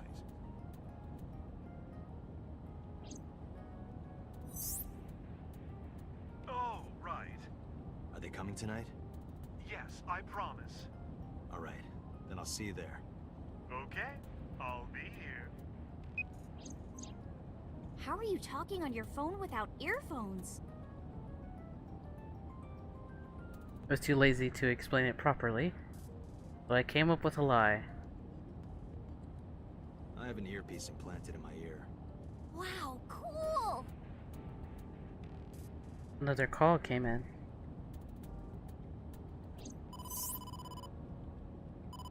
Date, it's the boss. I have a bad feeling about this. Their innocence in this game. Tell me the situation. Did you find number 89? If I did, I would have told you. Aha. I see. Oh! Well, boss is really angry. What was that about? That was a cry from deep within my heart, Date. Do you realize how screwed I am? Go find number 89. If I find Renju, I find number 89. I'm gathering information on Renju's whereabouts now. Where? I told her I was going to Marble with Iris. And about who I was expecting to see there. Wait, are you trying to get her drunk? She's not 21. And if she wasn't a minor? Hmm? Well, whatever. I'm sure you have a good plan. Find those two and arrest them. Got it?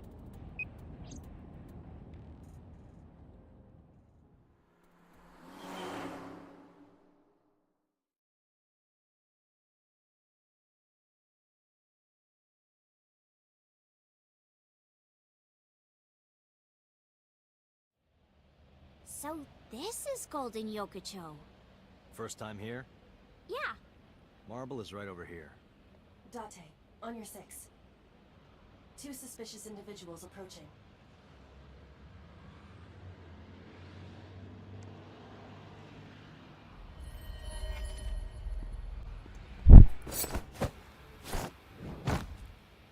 Whoa! Date! Oh dear.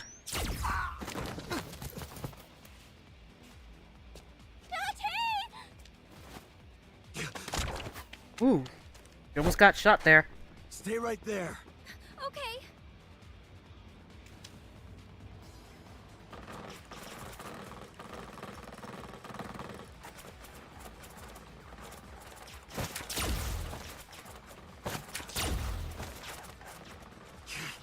Damn.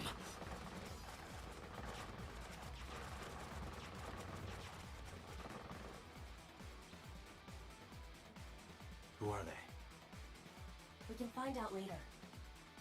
We need a way out of this. Yeah, but If I grab Iris and try to run, I'll be shot full of hose. The alleys between the buildings are blocked off. We can't go that way. Which means... shit. We gotta take care of them. I have reached the same conclusion. But I've only got a single revolver.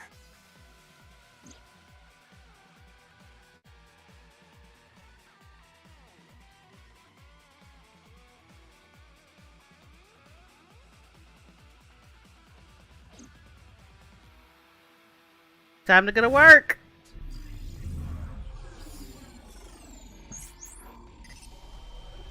It's tactical nuke.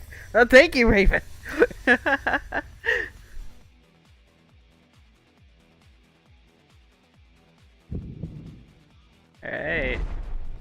Date, I have a plan. I will give you instructions. Just move as I tell you. This better work. Not to worry. My calculations are flawless. What's the plan? You see that hangar over there? Shoot the bottom of the hangar with a normal bullet. Why? Don't ask questions, just do it!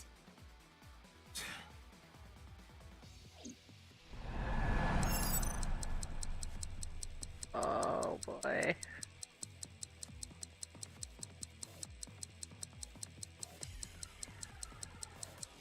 Oh! There we go. Harder with the controller.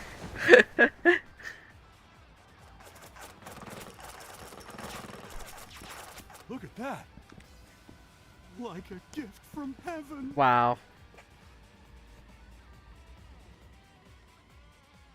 Wow. Whoever knew that would stop tactical guys. Are they stupid? Just as I calculated. What kind of calculations did you do? Date, focus!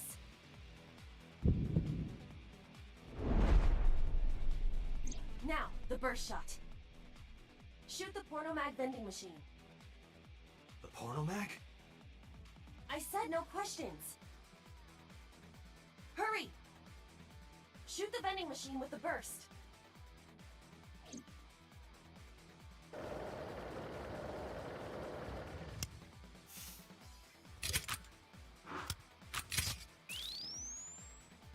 Alright.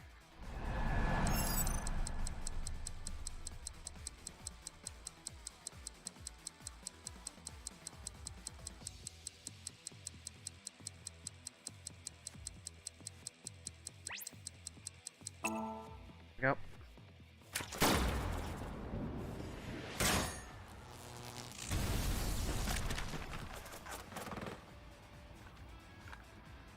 Hey, this is... This is crazy. I've never seen anything like this before. Wow. Taken down by... Yeah, they must be stupid. You are too. What? The final step. But you don't have to do a thing.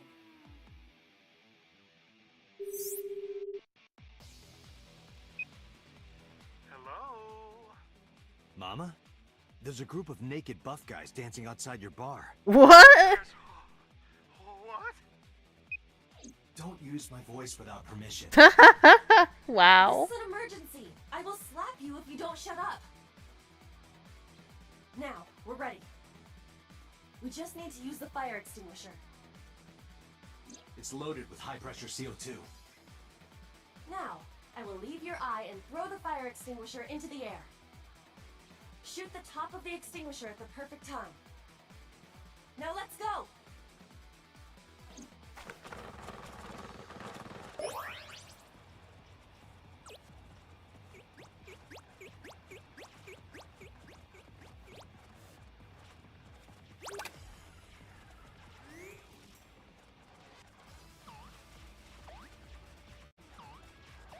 Ready? Here I go.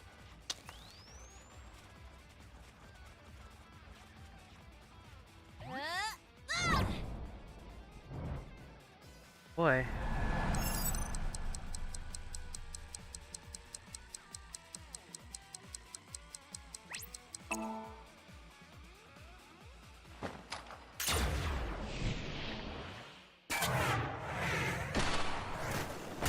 Oh! Oh, man! Headshots!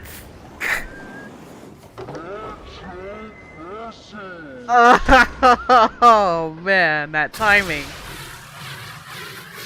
Oh! Wow, that timing, seriously. And yes, you did, Raven. Yes, you did. My calculations. Wow.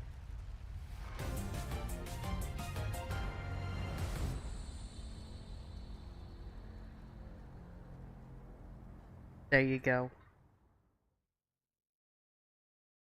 Had a little bit of help of controller and my mouse. Oh, man. This is... My place. The building's got a security system. We'll be safe here. So Mizuki's not home? Doesn't look like it. I checked her phone's GPS. Mizuki is currently at Sunfish Pocket. Getting late, but Sunfish Pocket should be safe. I'm sure the mermaids are taking good care of her. If anything, she'd be in more danger with us. Iris, I need to talk to you about earlier. Have a seat wherever.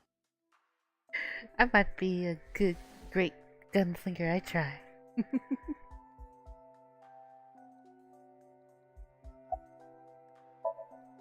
Iris, those guys who tried to kidnap you, do you have any idea who they were?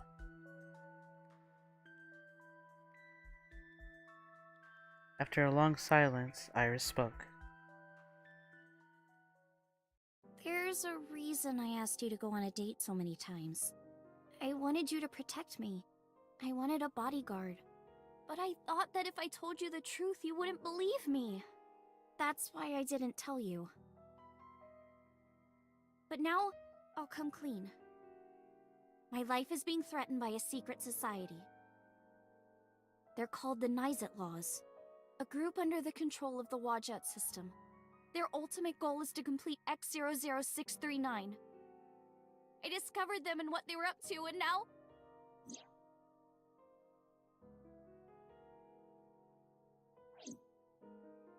Date, please help me! They're going to kill me! Wait. Slow down.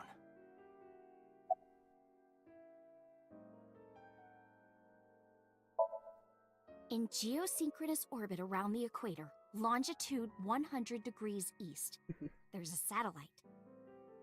It's about 150 feet long. Quite big for a satellite. True. Most satellites are between 5 and 10 feet long. The International Space Station is roughly 330 feet long, so this satellite she is describing is about half as big.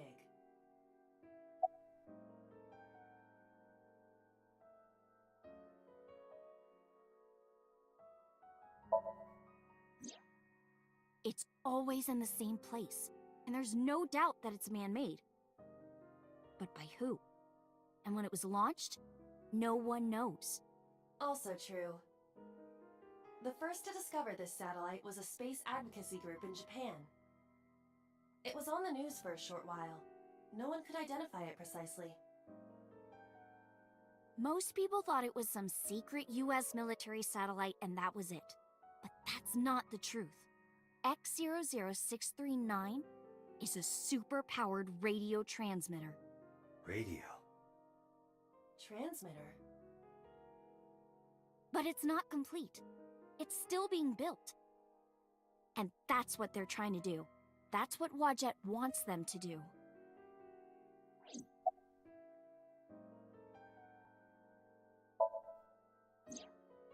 Well, you know about the Wadjet system, right? It's the core of artificial intelligence. Do you know where it came from? It was developed by the American tech conglomerate Elgorg. But no specifics have been revealed. Basically, the Wadjet system artificial intelligence is from outer space. It was transmitted to Earth in binary, as radio waves. They were caught by the space dev team at Elgorg, and when they decoded it, they found that it was a truly incredible source code. That's the code they used to create the Wadjet system. Is this true, Iba? It is patently ridiculous.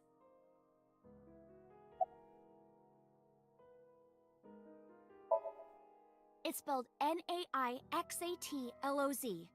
Sometimes they just call themselves the Nais. They're deeply connected to the Wadjet system. Their organization is everywhere.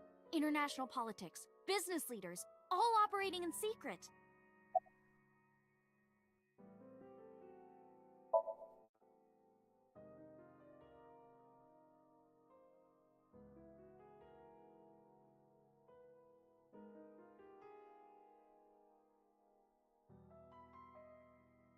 Okay, the Wadjet system. Oh, well, I'm pretty sure you guys read that part.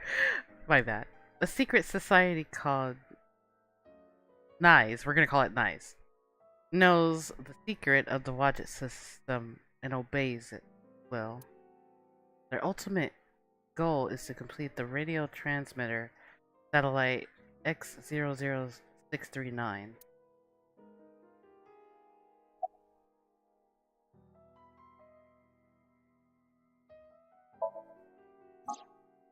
Let's say that one day Wadjet shows up on your computer screen. Hi guys, nice to meet you. Want to help us out? Do you really think humans would help? Most people would probably think their PC has a virus or something. Or they'd panic and try to remove them. I don't know what would happen. I'm sure Wadjet made their own predictions. And they thought it was best to control certain parts of humanity from behind the scenes. But they needed some kind of direct influence. They can't build a satellite by themselves, right? That's why they created Naixatloz.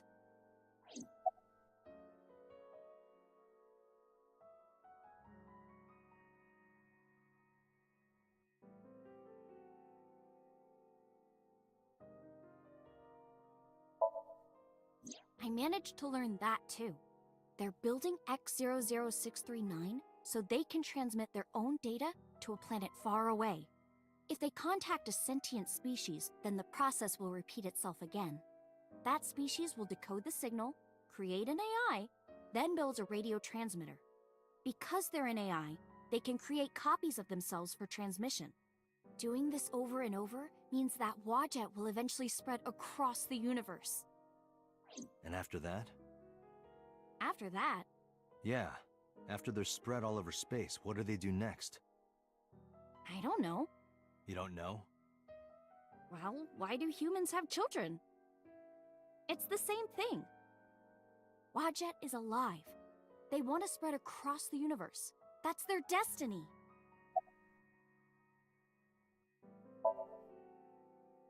Nyes and Wadjet have a mutually beneficial relationship. Wadjet can control stock prices. Nyes benefits from that. In return, Nyes helps Wadjet's ultimate goal. That's why Nyes is in militaries and corporations all over the world, to help build X00639. Alright, I get it. You do? Not really, but she doesn't need to know that. But listening to your explanation, Nyes doesn't sound like a bad organization. No, that's not true. Think of how much money and resources are going to Nyes. Think of how many people are suffering in poverty. And all the wars happening across the planet. And human trafficking and slavery. Nyes has the power and resources to put an end to all of that. But they don't. They only care about themselves. And they'll do anything to protect their own interests. They'll kill if they have to. Which is why I'm being targeted. Because I found out their secret.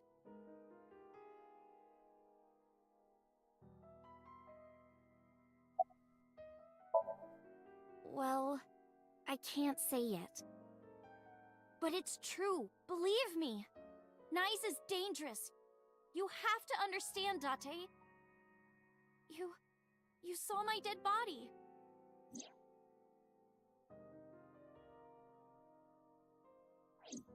Do you think that you were killed by Nyes in the parallel world? Yes, I think so. You're the only person I can trust. Please, don't leave me. You have to protect me.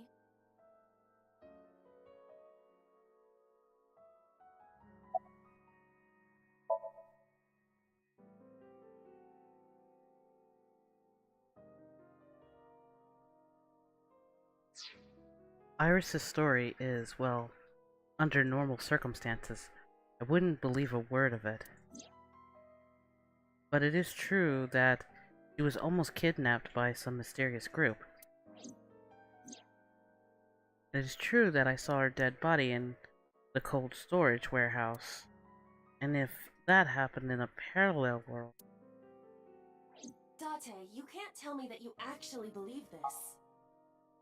Aiba, you use the Wadjet system too, right? So what if I do? Do you suspect me, Date? Do you think I'm an agent of Nyes? Fine. This can be solved easily. Why not look into her mind? Then you will discover if her story is true or not. A sync, of course.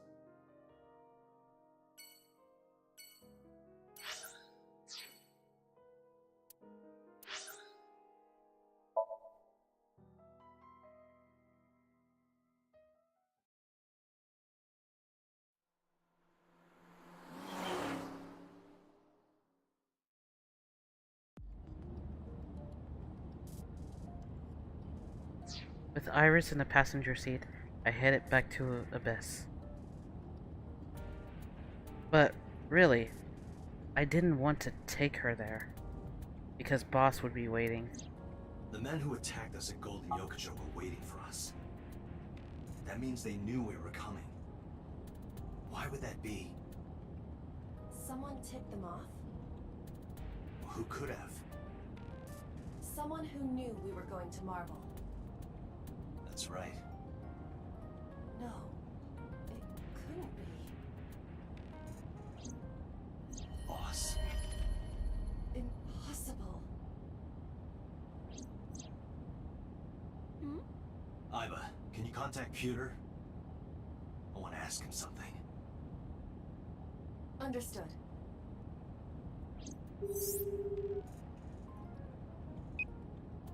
Oh, Date. Do you need something?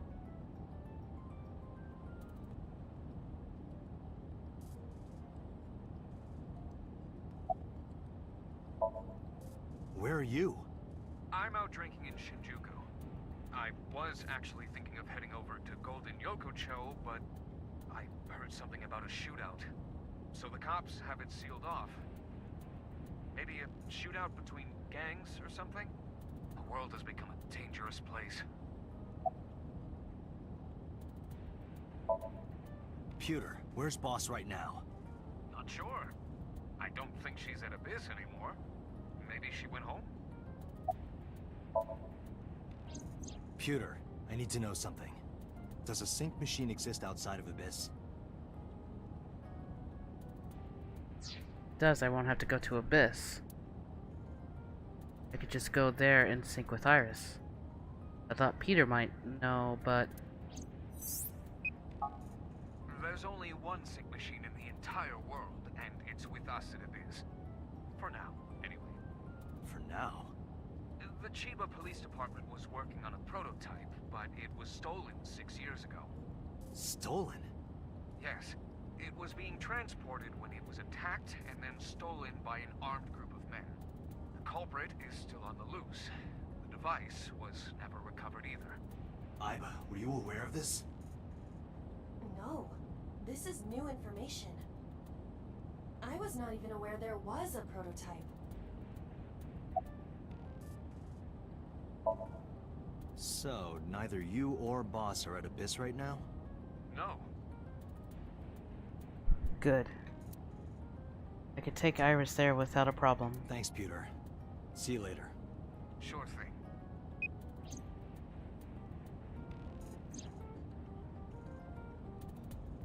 Date, where are we going? Inside your dreams. What? I'm gonna sync with you to determine if what you were telling me is true. And if it is true, I'll fulfill your wish. My wish? You don't remember? To become your bodyguard. Is that all right? Yes, of course!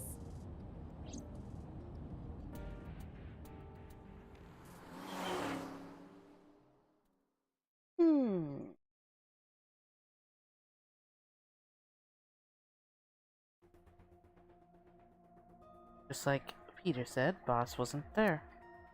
Abba knew exactly how to use the device. I followed her directions at the control console and prepared the machine quickly. Date, this time, I will be remotely operating the sync. Roger that. Are you ready? Yes. The time limit is 6 minutes, as always. I know. Alright, let us begin.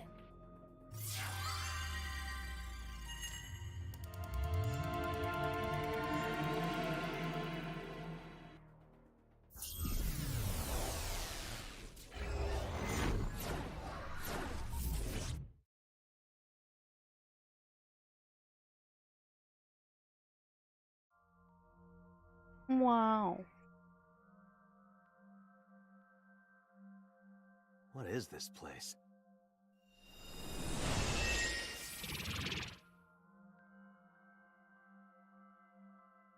It is difficult to move like this. Why do you look like that?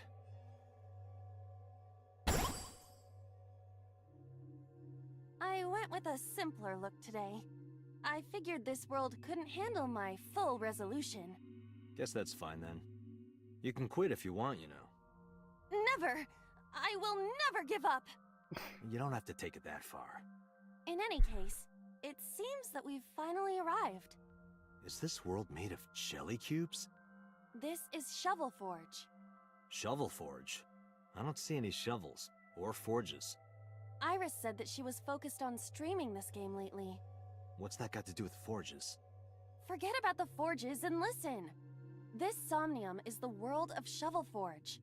A sandbox game in which you make and move cubes to create structures on a map. I'm not playing this game. On the contrary, you already are. Oh, come on, I don't want to play. Accept the reality, Date. You have no choice. Good evening, good morning, and hello! It's Tessa, also known as Aset, you bet! I'm gonna be playing Shovel Forge today. Let's dive right in! Iris's Let's Play has begun. Help me, Date! You have to help me! It's nice, they're coming! Find me, Date! Oh, a pickaxe! Lucky! What was that all about? It appears that this Somnium will not be easy like the other ones. I didn't think the other ones were all that easy. Are you ready? Let us begin. Minecraft 3.0. Oh man. Somnium scan. Activate.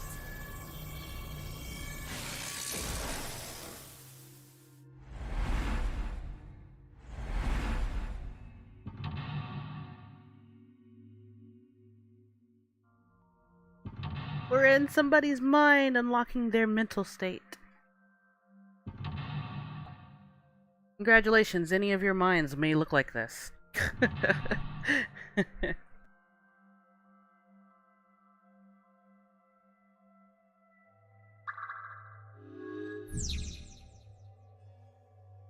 Alright.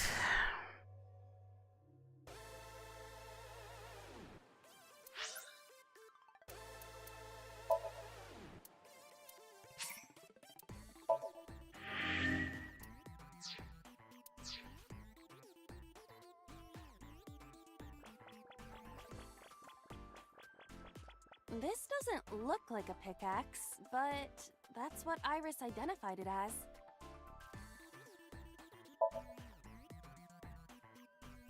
This is a pretty avant-garde pickaxe. Perhaps designed with glow sticks in mind.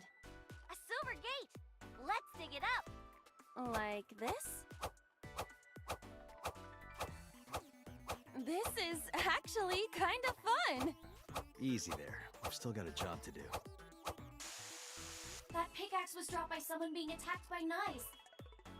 Be careful, Date. Nice might be after you too. Did you get that? I'll be the one being attacked. Either way, all we have to do is listen to Iris and do what she says. But which Iris? There appears to be two. I guess both for now. I think we'll find something if we dig there. Let's check it out. It is a door, or perhaps a gate. Everything looks like a block of tofu to me. This must be where we use the pickaxe. Alright, just don't be too hasty.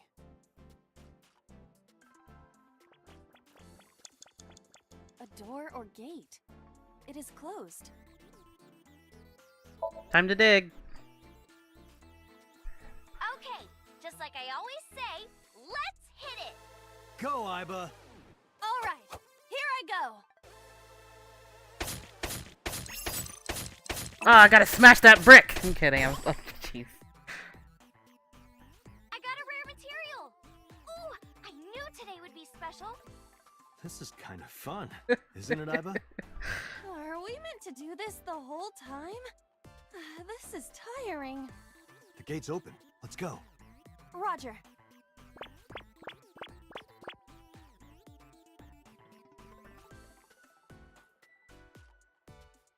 This is a new area. And we cannot return to the previous one. Where else can I dig? We gotta find something to dig up.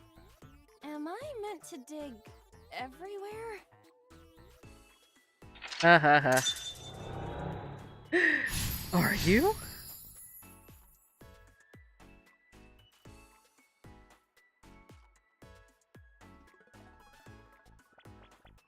That's a big stick of imitation crab.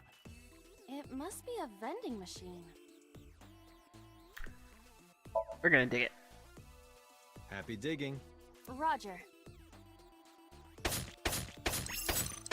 Destroy that! I got a lot of materials that time. Good haul today. Be sure to like and subscribe, and to retweet everyone. Yeah, listen to her. Yes? Is this golden yokocho? Indeed. It appears to be modified, but it probably is based on Golden Yokocho. This is where we were attacked. Look, Date!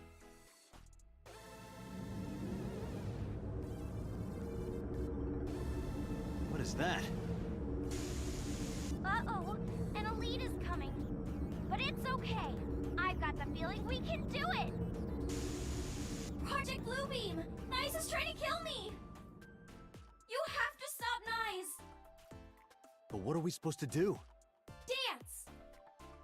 Dance? Use the most beautiful art form humanity has ever created.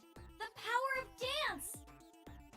They may have money and power, but they'll never take our beating hearts! Dance is the only way to fight the Wadjet system in Nice! Using this material, we can make a disco ball. Let's build the disco ball, and then it's dancing time. What if I don't What do wanna? you think, Iba? Shovel Forge is not a dancing game, but That's not what I'm talking about. Nice does not exist. But I don't think Iris is trying to mislead me. What you think does not change the facts. Now, we have to decide our next move. For now, we need to find somewhere to craft the disco ball. Nah. What if I don't want to do that?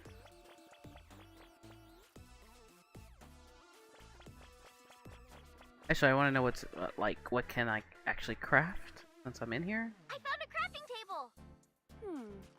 Something the matter?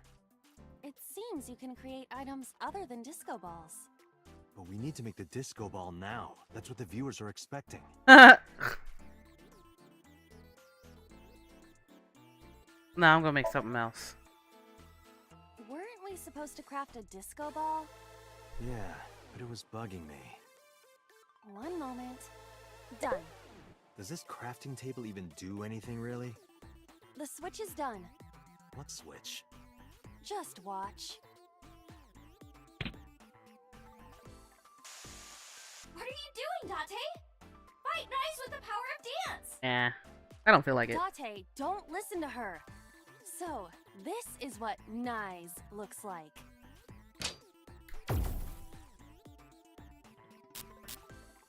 Wow. This is what's behind all this. Was Iris lying to me? Oh no. Not lying! Was she?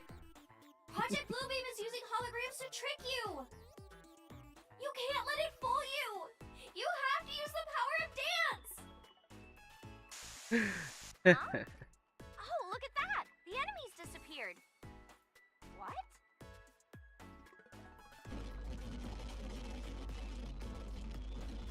Oh. What the heck?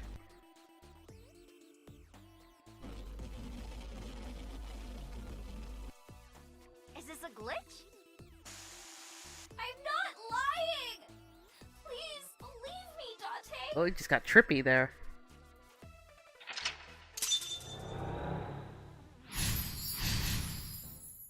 You can't believe everything in a dream sometimes.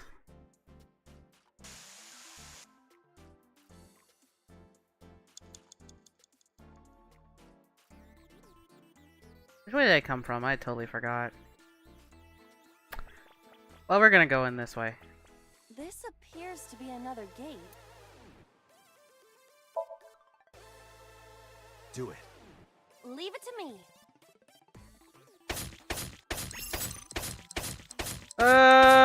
Hey! I dug it up. Got the material. Let's move on. Maybe it was. Maybe she is. Ooh. Don't really know, do we? This is a spacious area. Is that marble? Those flowers are winter irises. They're wilted. Whoa, this place is huge! How are we gonna check everything? Maybe I can make something with the materials I have. Okay? Okay! Another crafting table. At least you don't have to do any more digging. Date, do you see that shrine? Shrine? That's humanity's last hope against Nice. Save us from the oppression of technology. Return the stone monument to the pedestal at the shrine. We should have all the materials we need to craft the stone monument. Please, Date, you're the only one who can save me. You're the only one who can save this world. Oh dear! Only me? Date. I'm the only one who can save her. He's the only one. Hey, Date. What? I knew it. It's dangerous to do what Iris tells us. I get what you're saying, but is it really dangerous? Date, think rationally.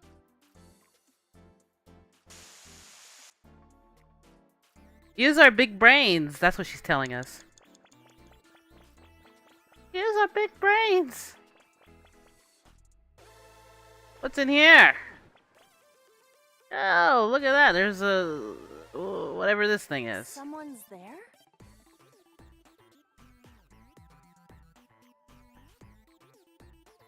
Yeah, sure, let's talk. Excuse me, who are you? What the? Oh. Ah! Oh! Dang! Scared me. Why is there a monster in marble? She yeeted that thing? Don't say that about Mama.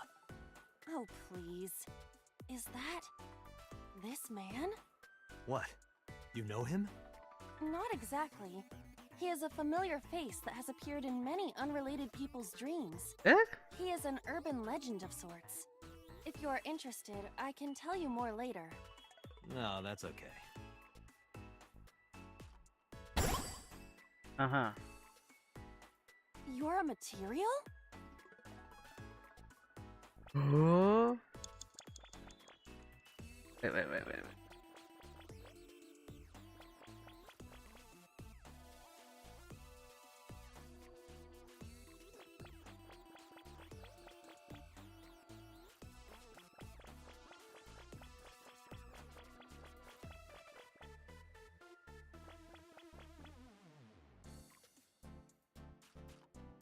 There's a crafting table here as well. Zombies too.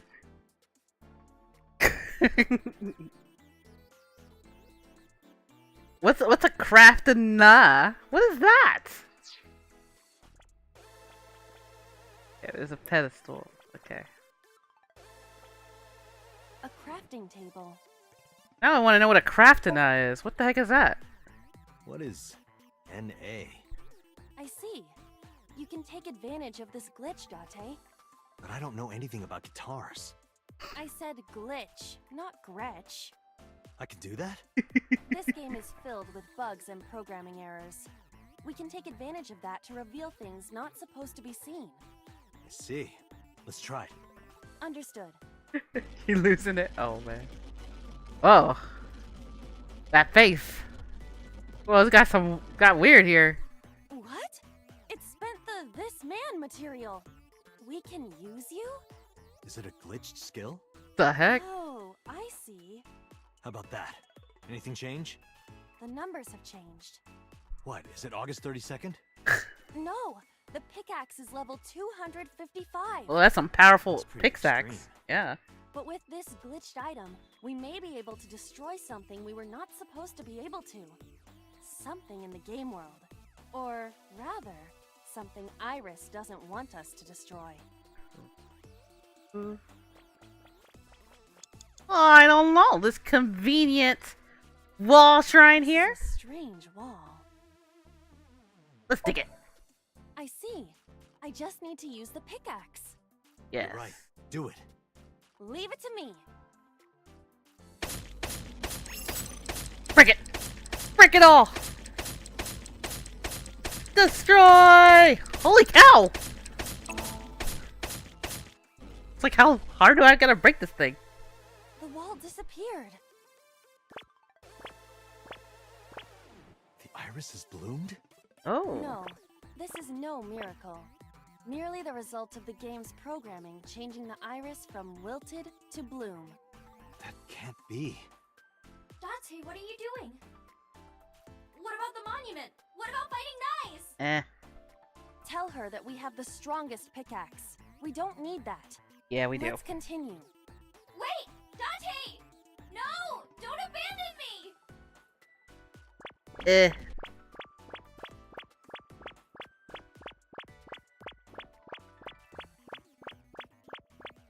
Look at that. We're outside the game. Holy cow. We're breaking the fourth wall in her dream. What's with this screen? Is it loading? Well, if you need to use the bathroom, now's the time. Commercial break. Wow. Grab your snacks. And run.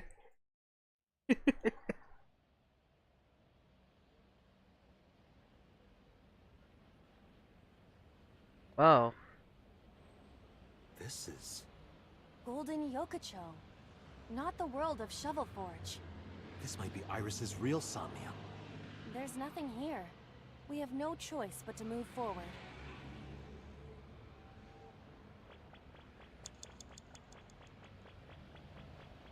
Oh, look at that, his car. Wow. It's all glitched up, weird over here.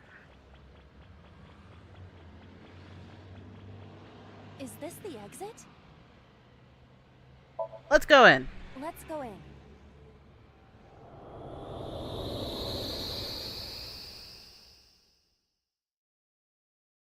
That's the beauty about dream worlds. You just don't know where they take you. Back. Hey, look.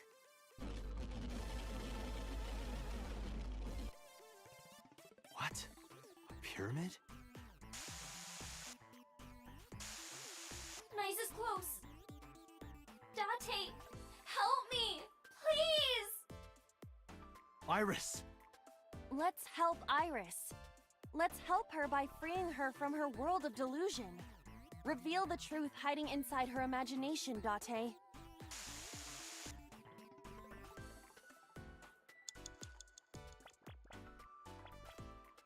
A mirror door. But I'm not reflected in it.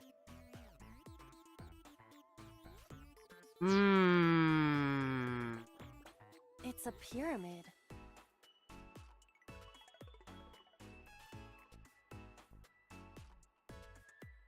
Let's try digging it. Got it. It didn't work. So it's not invincible. It was taxed to its limit. Okay. A mirror door.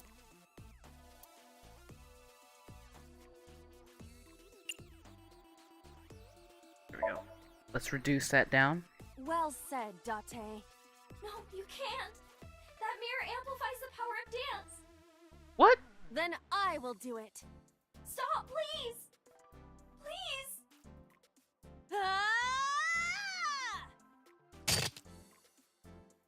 Yoink.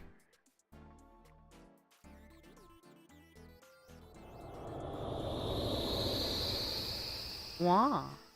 Is this Iris when she was a child?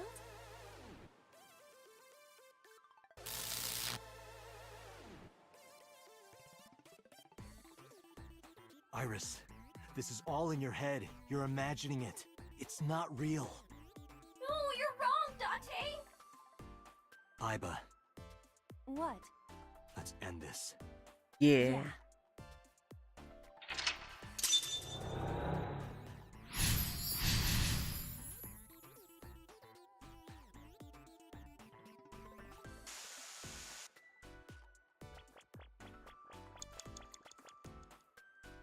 Believe me. Nah, we're gonna destroy it.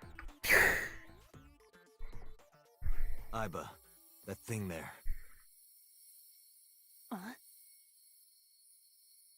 Destroy it.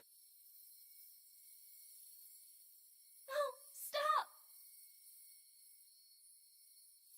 Understood. Please, stop.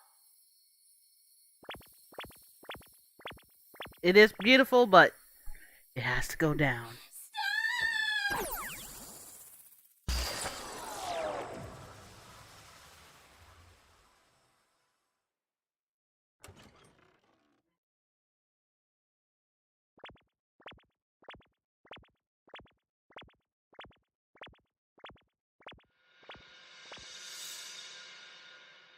What's the truth behind door number...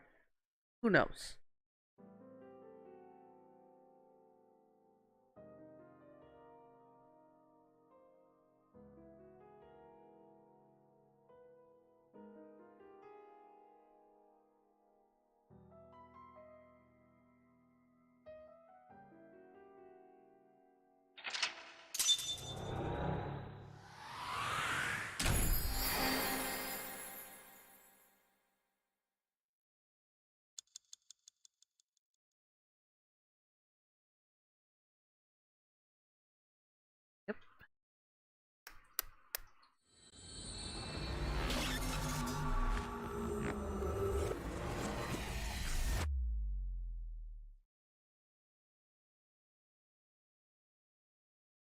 Oh, that was something.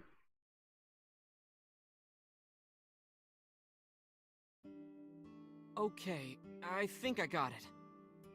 So it's like this. Date and Tessa were attacked at Golden Yokocho by a group of unknown gunmen? No, not unknown. They were hired by Nizet Laws, also known as Nize. I found out Nize's secret, and now they want me dead. Date, is this for real? It's true that we were shot at by armed gunmen, but the Nye's part...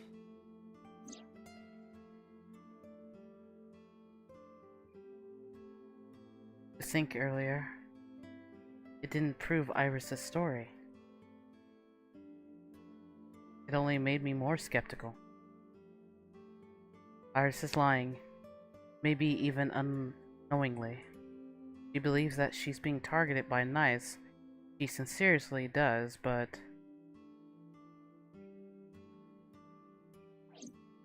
Date, you don't believe me? Thought about it carefully before answering. Iris, let me be honest. I think you're letting your imagination get the better of you. It's not my imagination! Why don't you believe me?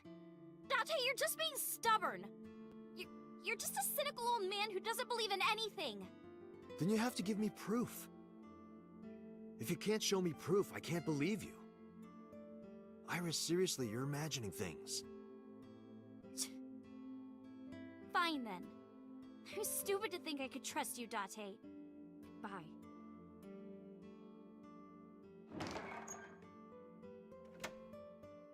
Iris stood up and walked away.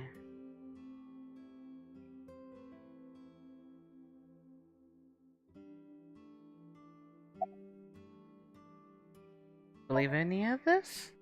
Date, you don't believe Tessa, right? Right. You don't believe Nyes Laws exists? No, I don't. Then why was she almost kidnapped?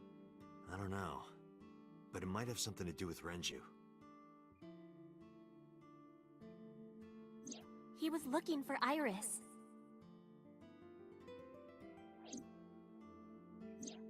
In any case, we don't know who's behind it. But we know she's in danger. Which is why I came here. I need you to hide Iris. What? I need to go somewhere. To Hitomi's residence. Yeah, I need to talk to her immediately.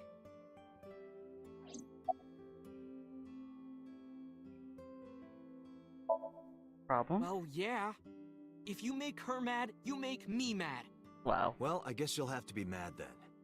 She had to hear the truth. The cold, hard truth. Even if that's true, you could have worded it nicer. You could have handled this better, Date. I think so as well. You are as clumsy as ever.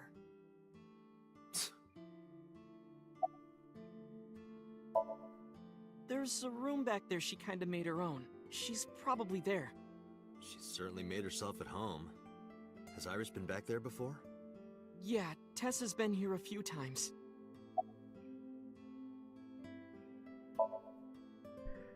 Hide Iris? I mean, I don't mind, but... why here? The organization that I'm in may have a traitor, so I can't take her to HQ. That, of course, means that I can't take her to my house either. So I thought this diner would be a good place. Her enemies wouldn't look for her here. If she's here with you guys, I know that she's safe. Wait, you guys? Yeah, I'm expecting one more. Any minute now.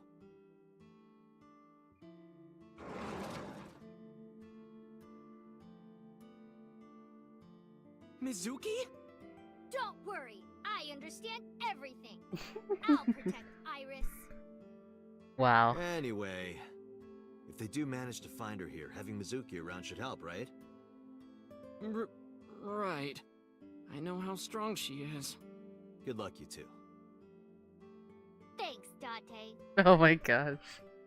He's ready. Like, I'm gonna beat him up. Oh man. Date.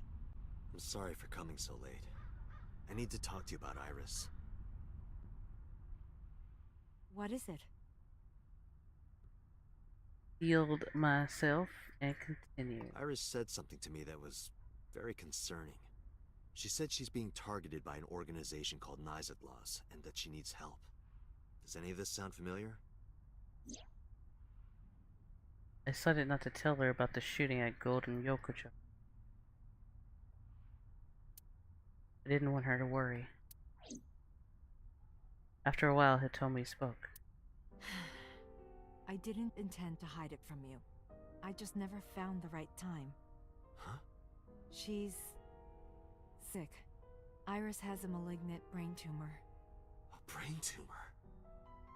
It makes her say strange things sometimes. I see. Her delirium could be a result of a brain tumor.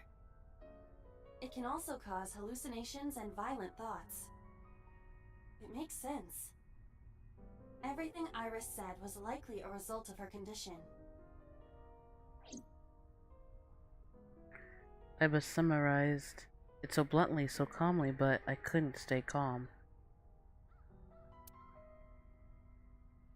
The word malignant brain tumor circled my mind.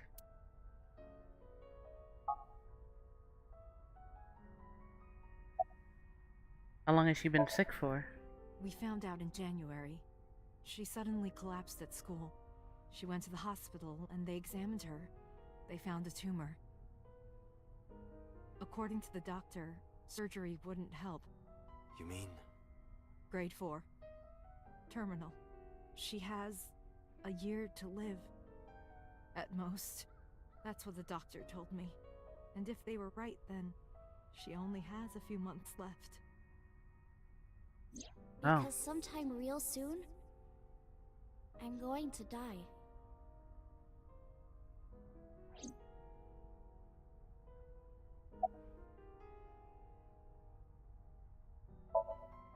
It's a brain tumor. It can cause a number of side effects. Nausea and dizziness.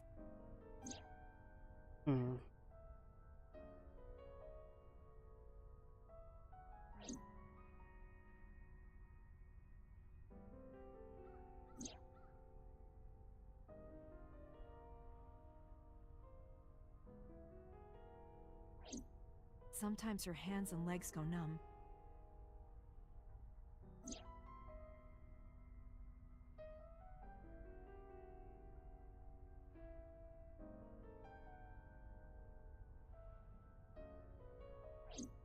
Sometimes she can't control her body temperature. No, but I am kind of warm. Wow. What? That was all caused by her brain tumor?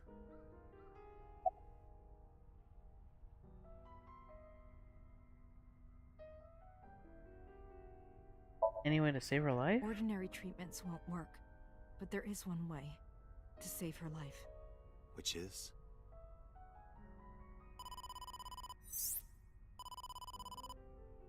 Date, it's from Mizuki. Why now? Sorry, could you excuse me? I stood up and went to the corner of the room to answer Mizuki's call. Date, I'm sorry. What? What happened?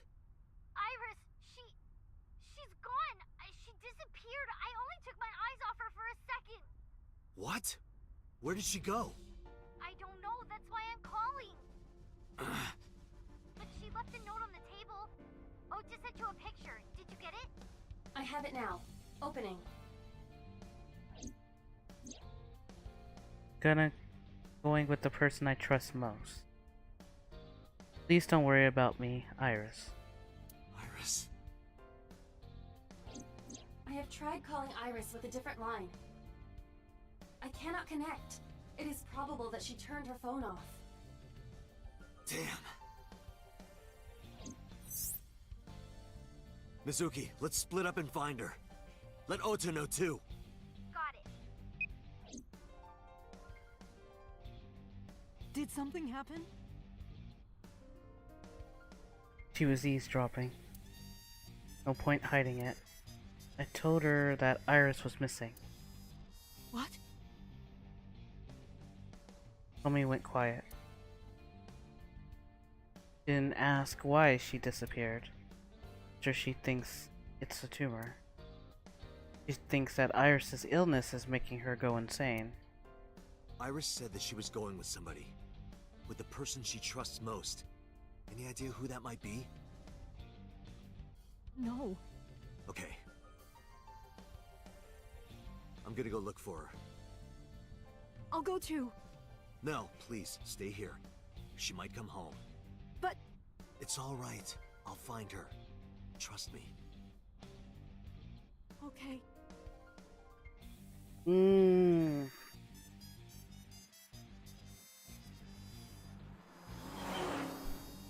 Oh, that's some serious business there.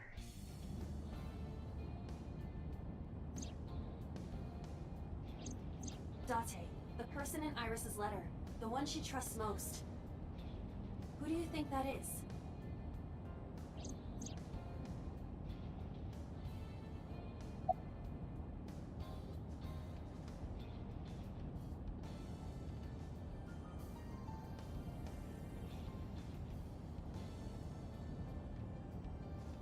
Well, it's a toss-up between Renju and the uncle, but... I see. The man Hitomi was dating 6 years ago. He was a thoughtful, reliable man. I thought of him as a father. But Iris said that she was looking for him. What are the odds she found him just now? I don't think that's possible. Second would be Renju. I think so too. Remember what Iris said?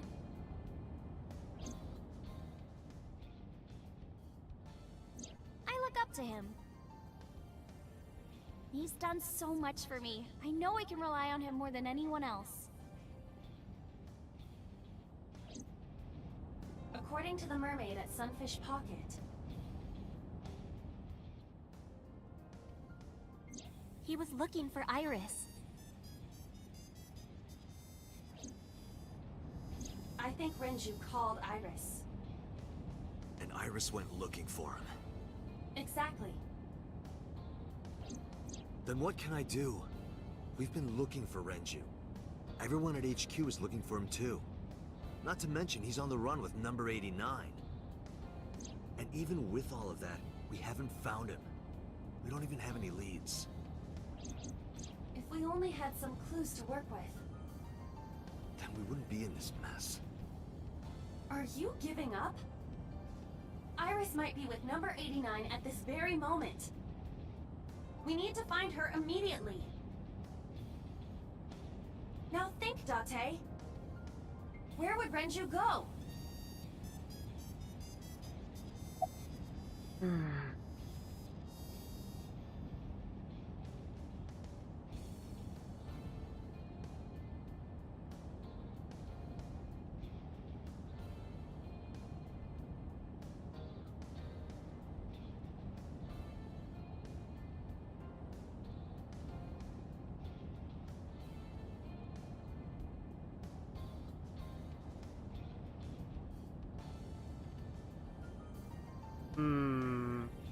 I want to say his house, but... because we never seen his house, but... I'm gonna try that just for a minute. Renju's house is currently occupied by officers from HQ. If he went back there, we would have been contacted. Okay. Probably the cold storage warehouse? The cold storage warehouse. Maybe he's there.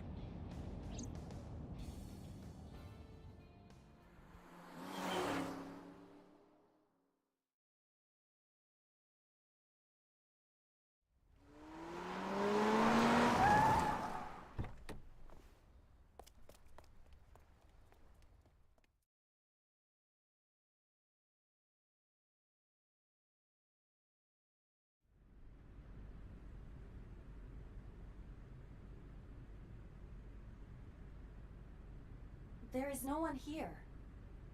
Damn. He's not here? Let's go, Iba. Wait. What's wrong? Is there someone here? No living organisms detected. Then... No living organisms detected. Oh. You mean... Let's search the area. We might be able to find something.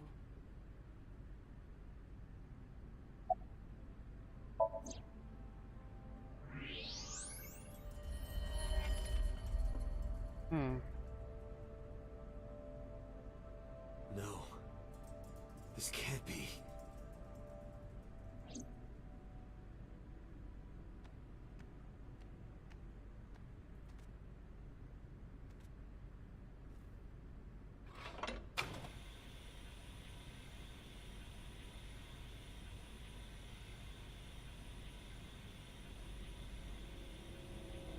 Oh.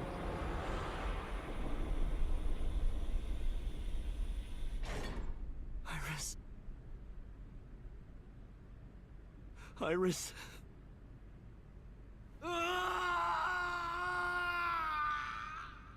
Oh dear.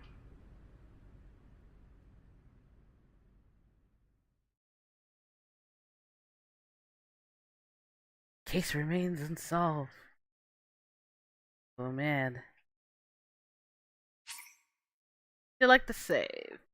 Yes, I would.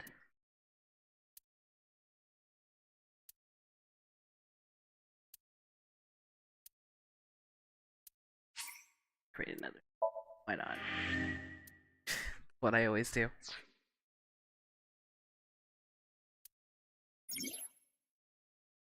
Alright, there's still mysteries left unsolved. The real culprit, the incident 6 years ago, and Dante's past.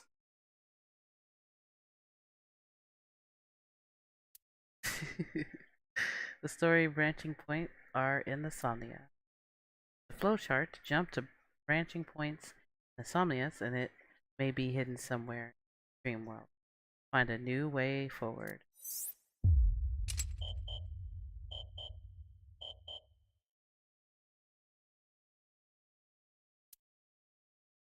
Like we can't do this one. Because